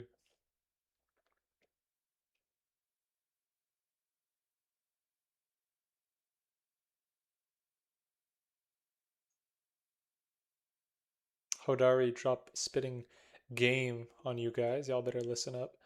Oh wait, consistent convergence was still a radiant from a perspective line. Yes, absolutely. The idea with perspective lines and angles is like if you know that all lines from a vanishing point fit perspective, then you know that all lines must be consistently convergent. Like, look at this. This, even though you don't have a point in mind, this is still correct perspective because we've proven that these all originate from the same point. So now you don't need to draw the point. You just need to follow the grid. Where it goes is irrelevant. You know that it's correct. Now follow it. Right? And all you have to do to find the second point is figure out where this is flat, right? That's exactly where the other one would be flat as well. So so long as the flat point, you're putting the flat point somewhere on this line, any perspective you choose is pretty much correct, because you can have a line that's close, right? You could have a line that's far. So long as they are both on this line, then your horizon line is correct, and you can choose your second point of vanishing depending on the convergence you want. So what you usually do is like, okay, now I have a form. How do I build out perspective? I go with what feels natural. The angle that feels like, and what I mean by natural is like you'll build a sense of intuition with this when you do enough of these box exercises, but there's a level of convergence that you'd see in the world. And it's something like this. You see how now that I have these drawn lines, which I know are from a vanishing point, I can build out the rest quite intuitively. Even if they're outside of this line grid, I can remember that every line must originate and end the same way. So now you have all the information you need, even here, here, here. Okay, well, where's this one going to go? Well, it's going to go the exact same pattern, right? Make sure all these lines feel parallel, consistent, not parallel, consistently converged. And then you have like intuitive perspective already. You just have to get used to the pattern. I think if you practice to see the pattern, you will see it relatively quickly. It's just that most people practice with a ruler and searching for it in real life. No, you just gotta learn this pattern. It also applies to up and down lines if you want to, right? Currently, we have this straight lines. But you can imagine as we zoom out more, you could gradually curve it out so that by the time we get here, your lines are curving on all three axes. And it creates a subtle sense of depth, right? And this is reality as well. Notice how, what will happen when this object that you can slightly see moves over? Well, it's going to end up revealing the other side because this is the center of us. We, the viewer, are right on this line. We are viewing this from center point. And so drawings will naturally, if you expand your scene enough, go onto all 5 vanishing points and turn and curve and distort, just because that's how space works. You're basically moving from the left hemisphere of your vision to the right, or the right to the left. Right, so here's one vanishing point, and this shows you. And notice how we were talking about 3-point perspective here, 2-point perspective here. All this is 1-point perspective. Right, look. You don't got to think about anything but distortion there, because you're looking straight to this. So there's 1 point here. This is 1 point. And then this is 2 point. And then down here, you have distortion, because objects, like this object, as you pull it down, will go here, but it'll also go here, right? So it'll do this. This box will look like this naturally. But also now, these straight lines aren't so straight anymore. They turn in. Why? Because they're going to a point where? The one that is right near your feet. Because you can imagine, if you're looking at this scene, let's just keep moving boxes around and you'll discover that there's naturally vanishing points all over. Let's imagine how the floor might curve around like this. Because the idea is, let's say eventually you're looking at your eye level and you see cars on the horizon line. You see trees, more cars, right? Like this, more trees, blah, blah, blah, all the way. And then let's say you're looking at a tree that's close to you, like this. And you're like, oh yeah, look, the base of the tree. And then as you look at the base of the tree, you'll see the floor, right? And the floor extends all the way out into the scene. But then next to it is another tree that's closer to you still. So all of these come up and stand beside your eye level as well, right? This tree comes closer. And then the next one is actually behind you. So you are right beside this one. The next one's behind you. And so it goes around your vision. And your feet beside the tree are small and tiny like this. But then you see your pants, and then you see your belly. like this. And then you see your hands. Then you see your sketchbook. And you're right here. And your arms are small, but they lead up, right? And then in your book, you've drawn 1 point. You've drawn these boxes. But you see how everything curves. You see it breaks. Now look at the stuff close to you is 5 point. Where's the 5 points? Well, the 1 point is right beneath your feet. It's like you're standing here, you're looking out into the world, but you can look this entire range. So you're looking out into the world. There is 1 point. That's the one in front of you. But then you can look straight up. There's 1 point. But then, of course, you can look straight down.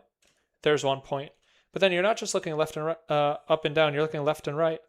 So there's the 90 degrees to your left and right, and there's 0.4, 0.5.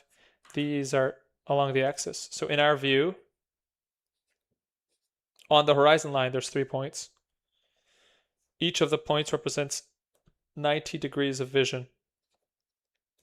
Now that same thing occurs this way. Up and down, it goes 90 degrees, 90 degrees. Together, 90 degrees creates exactly 180 degrees on both axes. So what we're really drawing is a semisphere of vision. And the reason we don't keep going is because once you breach that, you're just rotating along different semispheres of vision. Like once you go beyond this 90 degrees, you just go from here to here to here, and then you just start drawing what's behind you here, and then you start going back. Once you double this up, you have a 360-degree vision drawing. So we could continue this, and you'll just see how it wraps into this whole world. And so that's the idea behind 1 point, 2 point, 3 point down here in this box, right? 1, 2, 3. 1, 2, 3. But the reality is the more you zoom out, the more all the perspective sort of wraps around and becomes 5 point. I don't know if anybody even asked that. It was just somewhat related.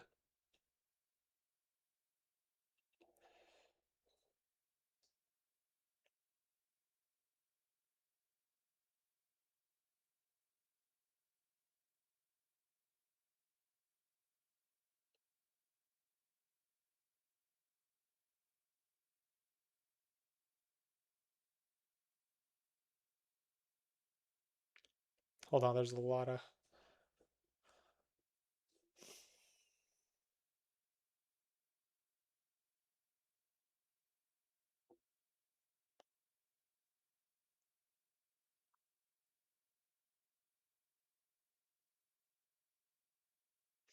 I think it's hard for Kim Jong-gi to be a good teacher because he's by default so much better than someone that he doesn't even understand how, like to him, it's been 30 years since he even struggled with anatomy. So he doesn't know how to explain it to someone who doesn't understand how to learn it.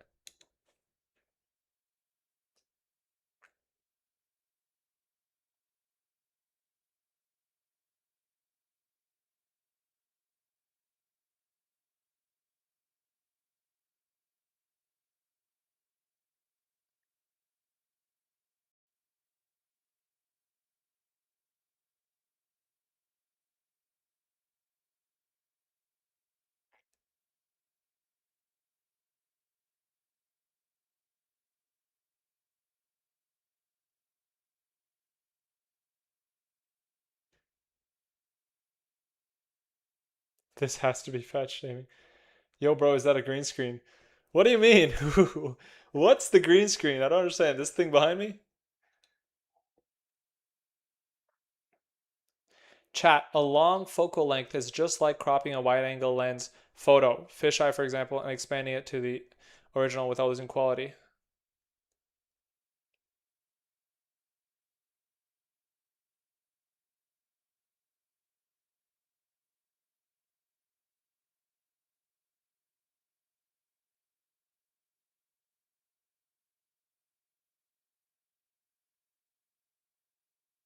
I have the same with climbing. When beginner asks me to explain them how to, I'll just go up. I did climbing. Went to a climbing gym for the first time in like since my podcast with Modern Day James. today. So just before this stream, I was at a climbing gym. I went with my brother.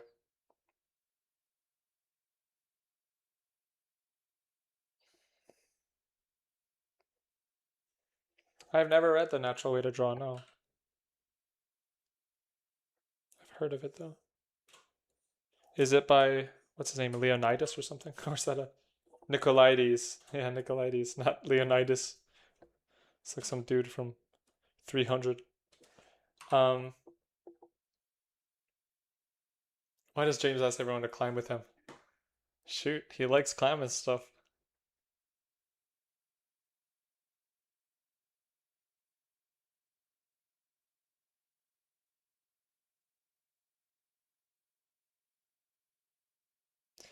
Yeah, so there's something I want to clarify about distortion.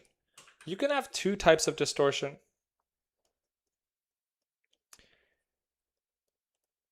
And I'm not really sure how much this goes into real perspective, but this is what you can see in the real world. So right now, you got to always think about context. Please, anytime you're trying to draw from your imagination or understand what it is, you got to think context, as in physical space plus size of viewer. Because right now, I could show you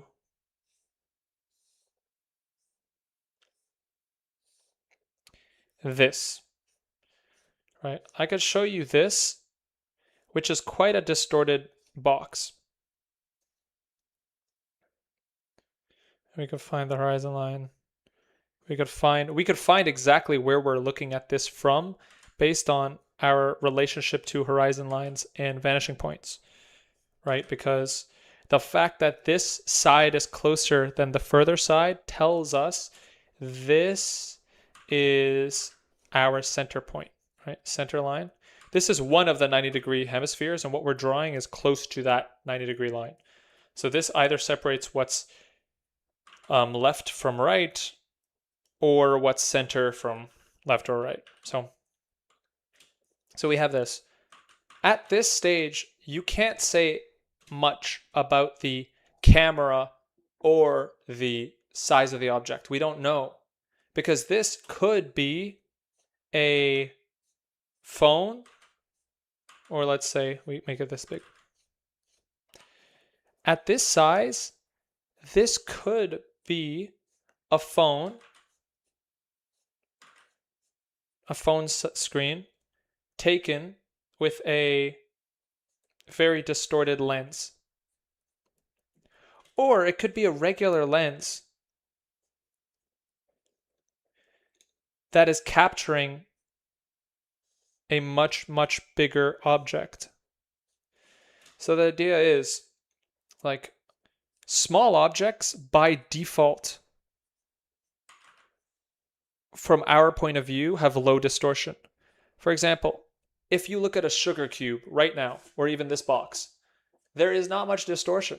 It's pretty much just straight lines if we were to draw it. Why? Because in terms of the total, basically, distortion works like this. Based on the total viewing length, the width that an object can see, the more your object takes up the space, the more distorted your object is going to look. This means you can have a distorted object that is distorted because it's huge, such as a wall, right? This could be a wall. Or you could have a phone. This could be now a phone, but your camera is so close to the phone that it practically takes up a lot of the viewing length. That's why you can distort a picture of your face if you turn the camera lens into a 0.5 and then like zoom in super close. You're going to get a lot of distortion.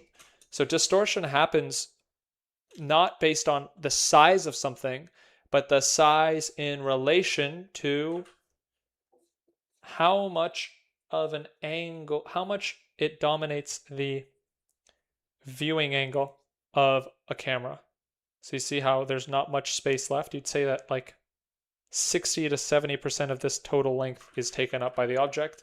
As a result, it's going to distort a lot because you can imagine these are vanishing points. I'm not sure if they always are, but it's something along those lines where the proximity to vanishing points is the represents the distortion to an object. So if your object is very close to two vanishing points, it's of course going to distort because two vanishing points like this, if an object is very close to them, your object has to somehow curve to consolidate these angles, right? Look at how distorted any object near a vanishing point is. And as a result, it's going to distort a lot, right? Or whatever that is, like this. This is wrong. This should be the other way around, but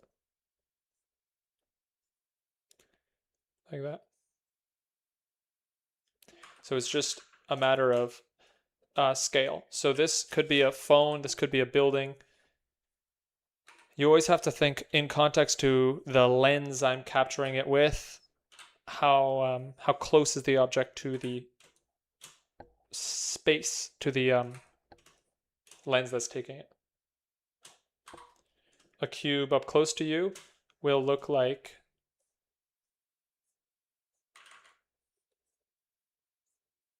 this. A cube far away will look like this. A face up close to you will have the nose exaggerated, the proportions of the eye in scale to the face really weird. Everything will be scaled weird. And then a face far away will be quite normal.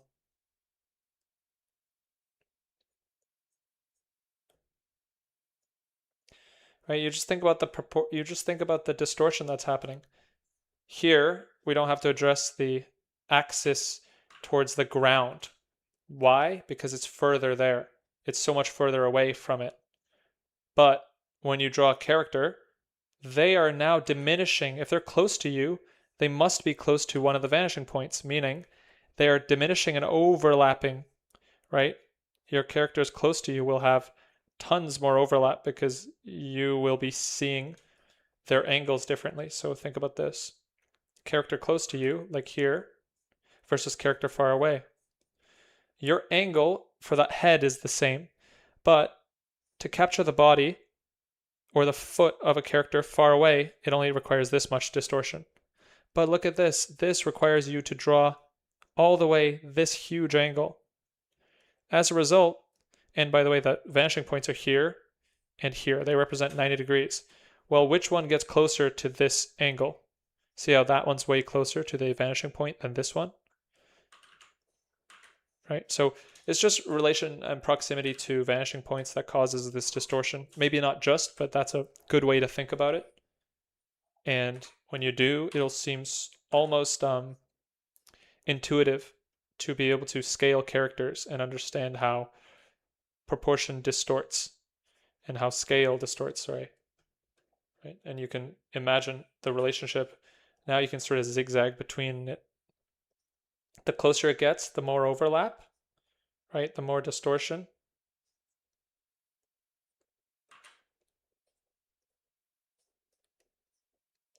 And of course, getting the proportions to look correct is hard, but you can also play with other things. Like this could still be a giant object.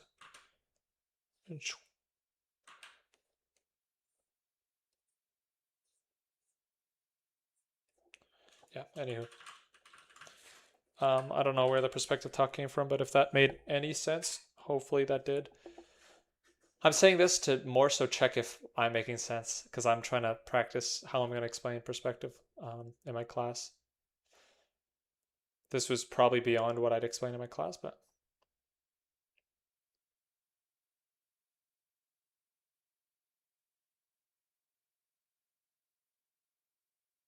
can you explain cylinders in perspective? Okay.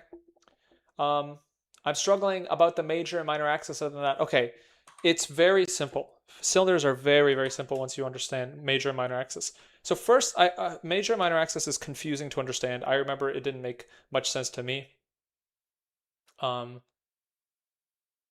Dopamine CS2 MVP song. Heck yeah. So, major and minor axes. First, just draw a circle. In order to understand major and minor axis, just think, here I have a coin. How do I rotate this coin? So when you're rotating a coin, you can pick one direction, right? If you pick left to right, then your coin's going to go from here and it's going to spin along this axis. An axis is the center line for an object. So in this case, it's spinning on the vertical axis, and what will happen is your coin will obviously, this side will come to the right while this side goes to the left. As a result, you're going to get an object that is thinning out, right? Just because we are seeing less of it.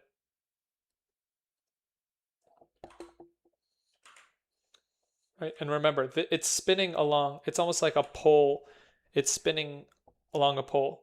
You can imagine two strings of a string, and you spin it like this along the string, and it's just spinning and spinning. This is what will happen to a coin or a ellipse. So before you get concerned about cylinders, I want you to first just think about ellipses. Because all the cylinder is a cylinder equals ellipse plus walls, right? So any cylinder is just an ellipse, and along the peaks, along the longest side of the ellipse, the line gets drawn. You get walls on these ellipses, and then you just match the height, and then you draw it through. So some interesting things I said, right? So the tallest part of the ellipse creates the walls. That makes sense. The tallest parts are the widest. They're the longest part of the ellipse. They're always going to create the extremes. They're always going to be the boundary, right? And so I don't want you to think about cylinders just yet. I just want you to consider a ellipse. Get comfortable with the ellipse, and it spins like this. And so once it goes from full flat view, in a flat view, an ellipse, I don't know how to spell ellipse, equals a circle. That's all it is. And then when it starts rotating, now this is an ellipse, right? Ellipse, ellipse, and this is a straight line. And then of course it'll come back. What I want you to recognize is in a flat view, both sides are even, right? All the hemispheres are even. But the second an ellipse actually exists, the second you turn on one axis, there's a new relationship. Now there is a longer side. Now there's a longer side, and then there's a shorter side. Right? So here's the longer side and the shorter side. And notice what happens is in between, we'll give some more frames to this rotation.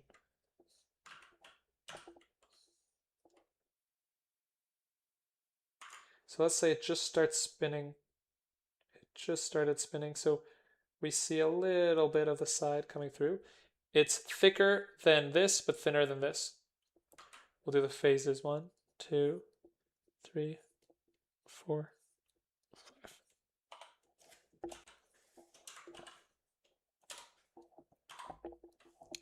So notice how one side will continually get shorter. So the side that is turning will continue to get shorter. So this here, it was like this long. Here it's like this long. Here it's only this long. And here it's super short. It's almost non-existent. It's just a dot. And that means in the middle, you can imagine it'll do this. Right? If we just draw out this relationship.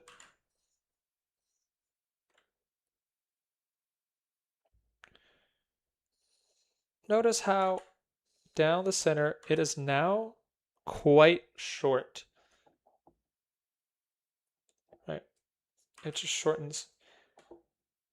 This shortening side of the ellipse is also the center of the circle, which is why it's called an axis, right? Any center, anything that spins along a center is called an axis, right?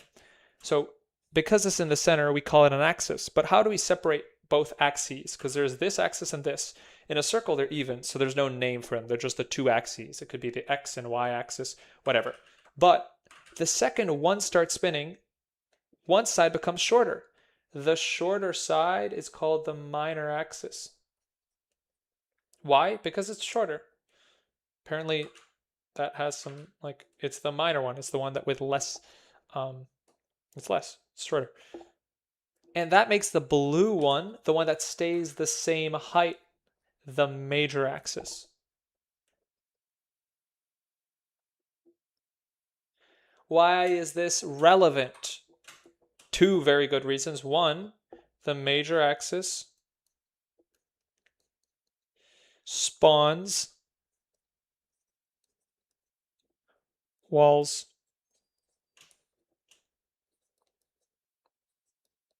Spawns walls at 90 degrees. Well, you don't got to think about the 90 degrees, but look, at the major axis, which is this line, that's where the lines come out, right? And then the second significance, let's just add.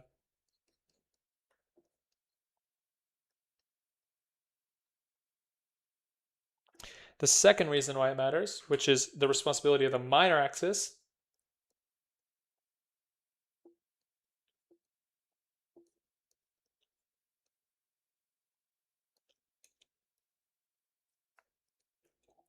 minor axis points to vanishing point. It is by default the thing that puts you in perspective. So let's see how this actually makes sense. So when you want to draw a cylinder, let's just start with an ellipse. You can start with an ellipse and then reverse engineer where your perspective must be. So right now, what is the widest part? This point to this point. When I say widest part, what you do is you find the middle of your shape, somewhere like this. And then you just draw lines, all sorts of lines. And then ask yourself, which one is the longest here? Well, it seems like this one is the longest. And a correct ellipse will always have the shortest line be 90 degrees parallel. If that's not the case, you are not drawing an ellipse, right?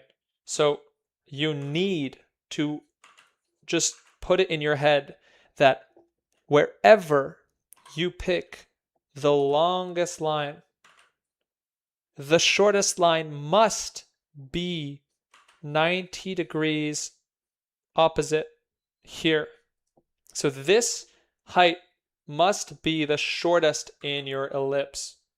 Otherwise, you're doing it wrong.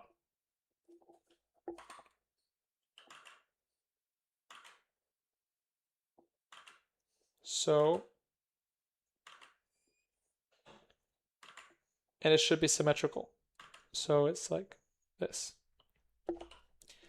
And that's, of course, just getting to the ellipse. Now let's bring in the cylinders. Well, look at this. At the edges of, so we said the minor axis points to the VP, meaning you take this line and at any point on this line, you could put a vanishing point. It doesn't matter where. All wherever you put it will change how severe the cylinder looks, right? If I put it here, that means the walls of my cylinder have to collapse like this, and therefore my perspective is quite distorted, right?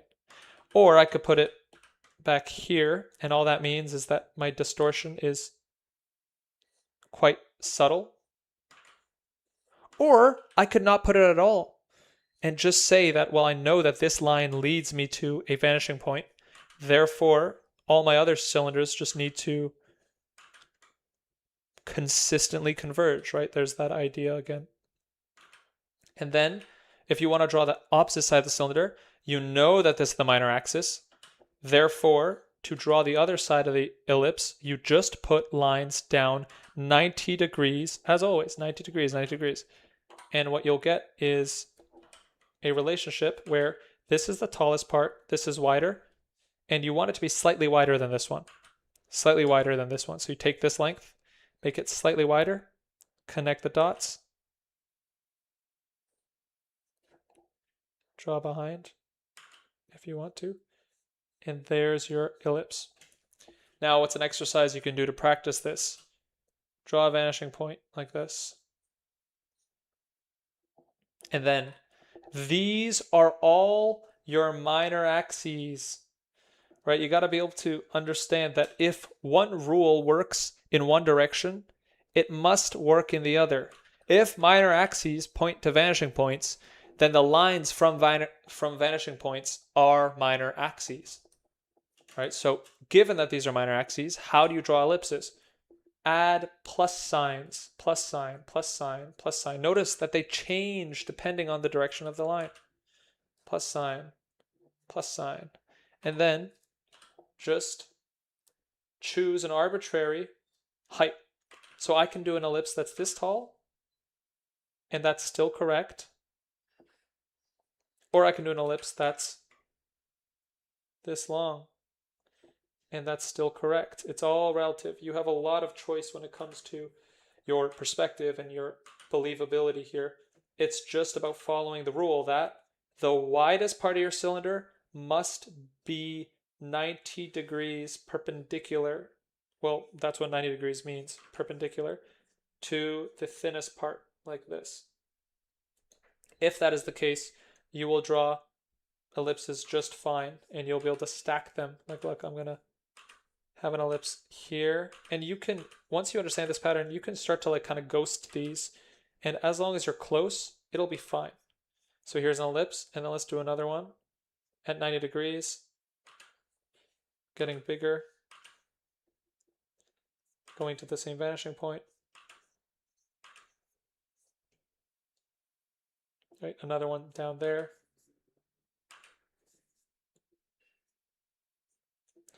Another one to the left, which means we draw a line out. We establish the major axis, and then we draw it in. Of course, there's some level of matching the ellipses degrees, and there's an element of ellipse degrees, which you should know about, right? So ellipse degrees. This is either, this is a 0-degree ellipse, or this is a 0-degree ellipse. It's up to you. This could be a 10-degree ellipse. This could be 45-degree ellipse. The question is, like, is your ellipse pointed at you? What degree? So if an ellipse is pointed at you like this, at this angle, and you are witnessing it at the center, like this, that's what 45 degrees refers to. So 45-degree ellipses would be pointing away like this. Point is, you should have a good model in your head as to what that means. And a 90-degree ellipse is when an ellipse is perfectly laid down and points at the camera, in which case you would not see behind it, right? That would be 90 degree. So that's an element of believability that you have to work on separate from their ellipses, because like if I draw this and I don't have consistent ellipse degrees, it will not look correct, right? So this one is at this angle when all these others, one of these needs to make sense. So what I might do instead here is turn this to fit the rest of the scene. And both of these are correct ellipses. It's just that one is more correct in perspective compared to the other ones based on the orientation I'm trying to show. So this looks more believable now in conjunction with all the rest. Right? And as it comes out, we could continue to narrow down the ellipse degree. Why? Because based on our view, what we're seeing is an object pass by us like this.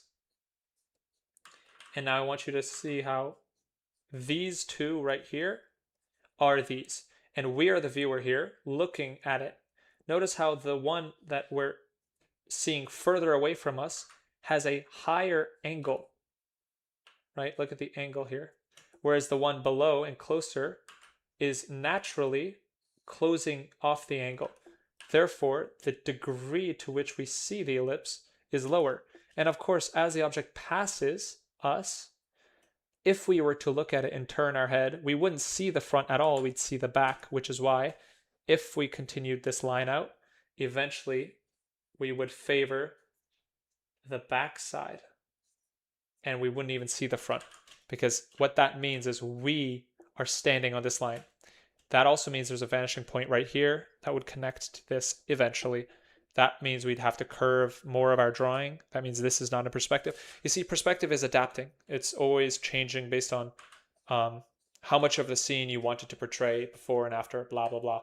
Hope that that's basically the gist of cylinders. If you need more information, I can't give it to you. That's pretty much all I know about ellipses. What do you mean plus sign? Well, check it. Like, it's always a plus sign, right? Plus sign, plus sign. Minor at 90 degrees perpendicular means at any angle. Like, I'll just draw a ton of ellipses at different angles. You will always be able to create a plus sign if it's a correct ellipse. So here's the, and you start with the widest part. Sometimes it's not obvious, right? Like in this case, the more circular it is, the less obvious. But the idea is no matter what, even in perspective, it should be a perfect plus sign. That's what perpendicular means, right? And these are all good ellipses. Where do you add the walls of the cylinder? Along the minor axis, right? Along just the straight line of all the black lines tell you exactly the direction to draw your ellipse, your cylinder. Right? And these can all become like, and by the way, you can stack your ellipses. So now that I have this, I can do another line and then create a smaller ellipse within this. And this will be my, let's say I'm doing a car. Well, I can do many ellipses stacked on each other. And this could be the inside where it's something like this, right? Maybe this is a flat base and all these walls come through. Point is, you can stack ellipses just using the same idea. Here I can draw another ellipse and another ellipse, and it would just be taking this width, making sure it lines up like this, and drawing it through. And then one more here, taking the width, making sure it lines up, and drawing it through. And that's how you get, like a lot of objects are multi-ellipse objects. Like a car wheel is going to be 2 ellipses in the front, 1 ellipse in the back, and then some like vents that still follow the rules of an ellipse. It even is 1 ellipse in the center.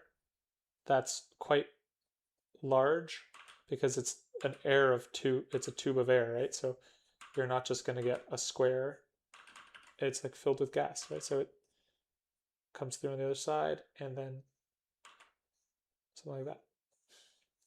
So even a wheel is many stacked ellipses.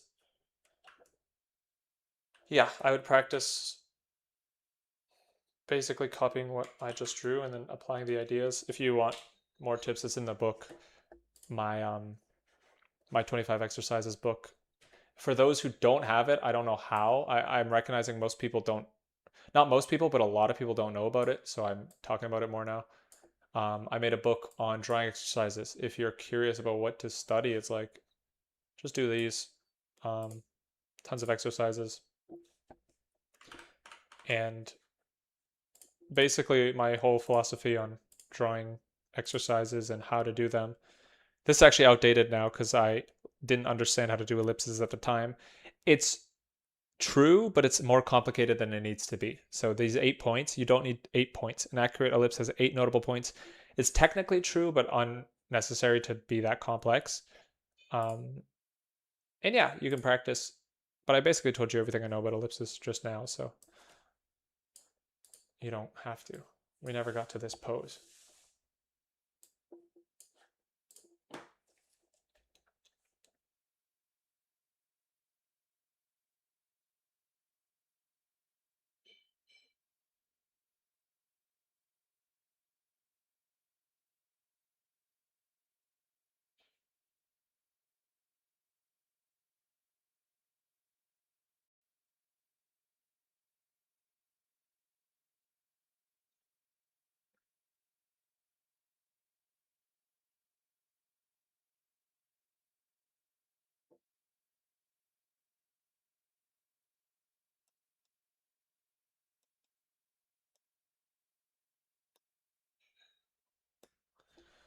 Whoa, can you explain it? But like how to cut out an ellipse from boxes? I wouldn't really cut out an ellipse from boxes except to do your cylinders, but you don't even have to do your cylinders from a box. You could, but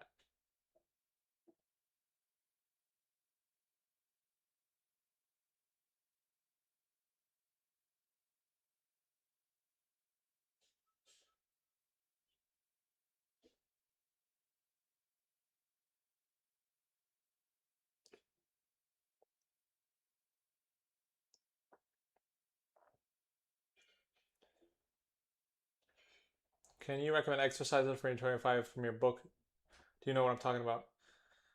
I mean, the 25 are my recommended exercises. Of those, I think I picked a few that are relevant, but are you going to remake the book based on the 50 exercises? No, because in reality, the way I would teach if someone wanted to do those exercises wouldn't be to just give them 50 arbitrarily. It would be to um, help them. Like one day I'll probably make a course about like taking those ideas because they're the 50 exercises are fundamentals. It's just if I was to be invested in a student learning them as effectively as possible, it wouldn't necessarily be in that order. That order is very easy to pitch, though. It's kind of like, yeah, I'll zoom out. So if y'all want to, what the heck am I doing? What the heck? Um, Here, I can zoom out of the study and you guys can screenshot, or I can upload these. I upload them to school, but y'all, it's not open right now. Maybe I'll have some of this in the Instagram. I'll upload this on Instagram as well. I do have a body of work um, on Instagram, but I should be uploading more of this stuff. I don't know. I have imposter syndrome with a lot of this, so. But I'll upload screenshots of this. I'll probably put on my Instagram just cause. Why not? Okay, I'm super hungry, so I'm gonna do this last pose and then we'll call it a day. You guys did manage to trick me into doing a 3-hour stream.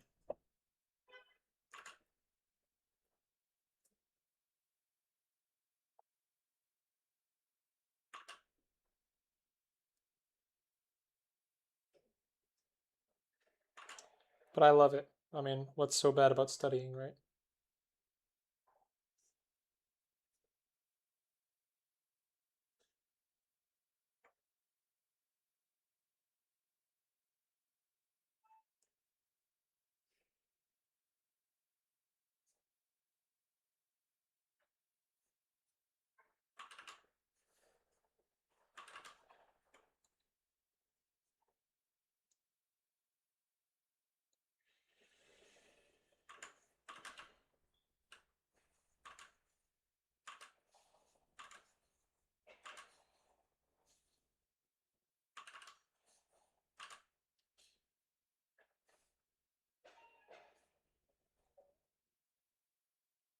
I never know I'm never comfortable giving the ribcage mess.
Okay, I said I wanted to make this more dynamic as well. I think it's time to do such a thing.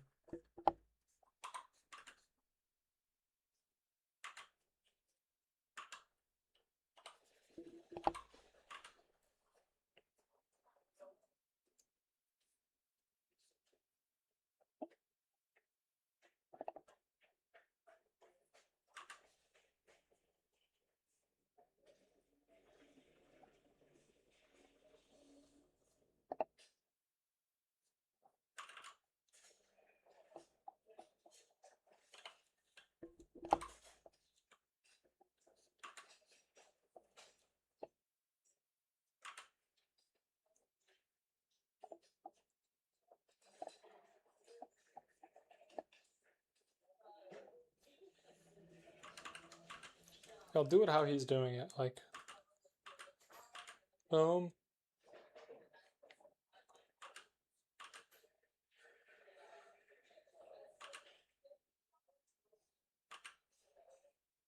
Boom.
This is messy, but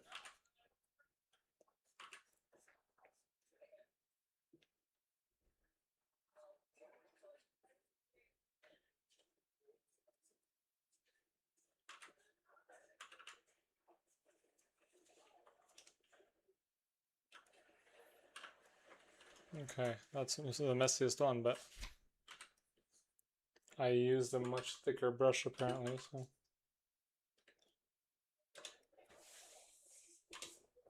Okay, guys, what a day. Okay, we drew quite a bit. That is the stream.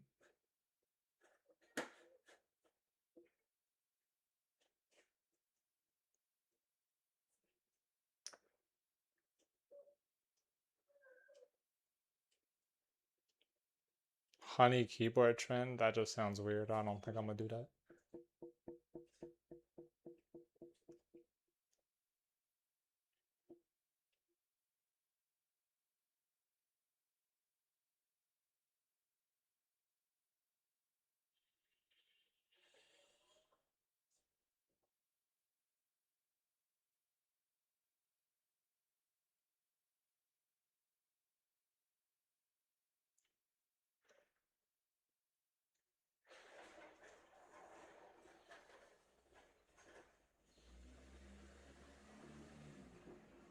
Cool, everybody. Thank you for answering the questions, cylinder stuff. I'm left-handed, although I'm working on my right hand. Like I can kind of, I've been writing with my right hand on and off for a few years. So let's see. This is my non-dominant hand now. I'm low-key trying to flex on y'all. So let's see.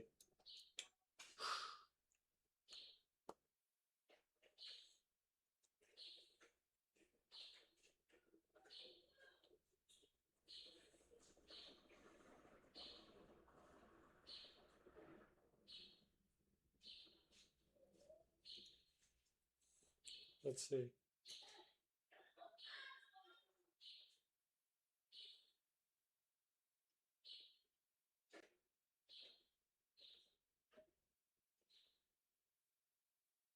You see it's shaky, but I have general control. Like I journal with this hand because my hand tends to get sore at night now. Not at night, but after a long day of drawing. Another reason I started taking up. Well, the other reason I need to get back to physical activities. Oops. Now this is due to partly trying to get out of trying to do a weird perspective thing. So I can kind of draw with my right hand, but let's see. Writing is a bit easier. Not very.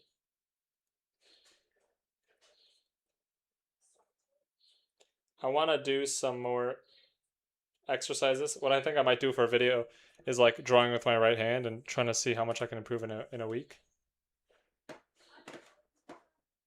Flex is unfair. Trying to be ambidextrous. Curious, are you using a Thoro's opacity size brush? No, I'm literally just using the like normal Photoshop brush, hard round, simple hard round with pressure opacity.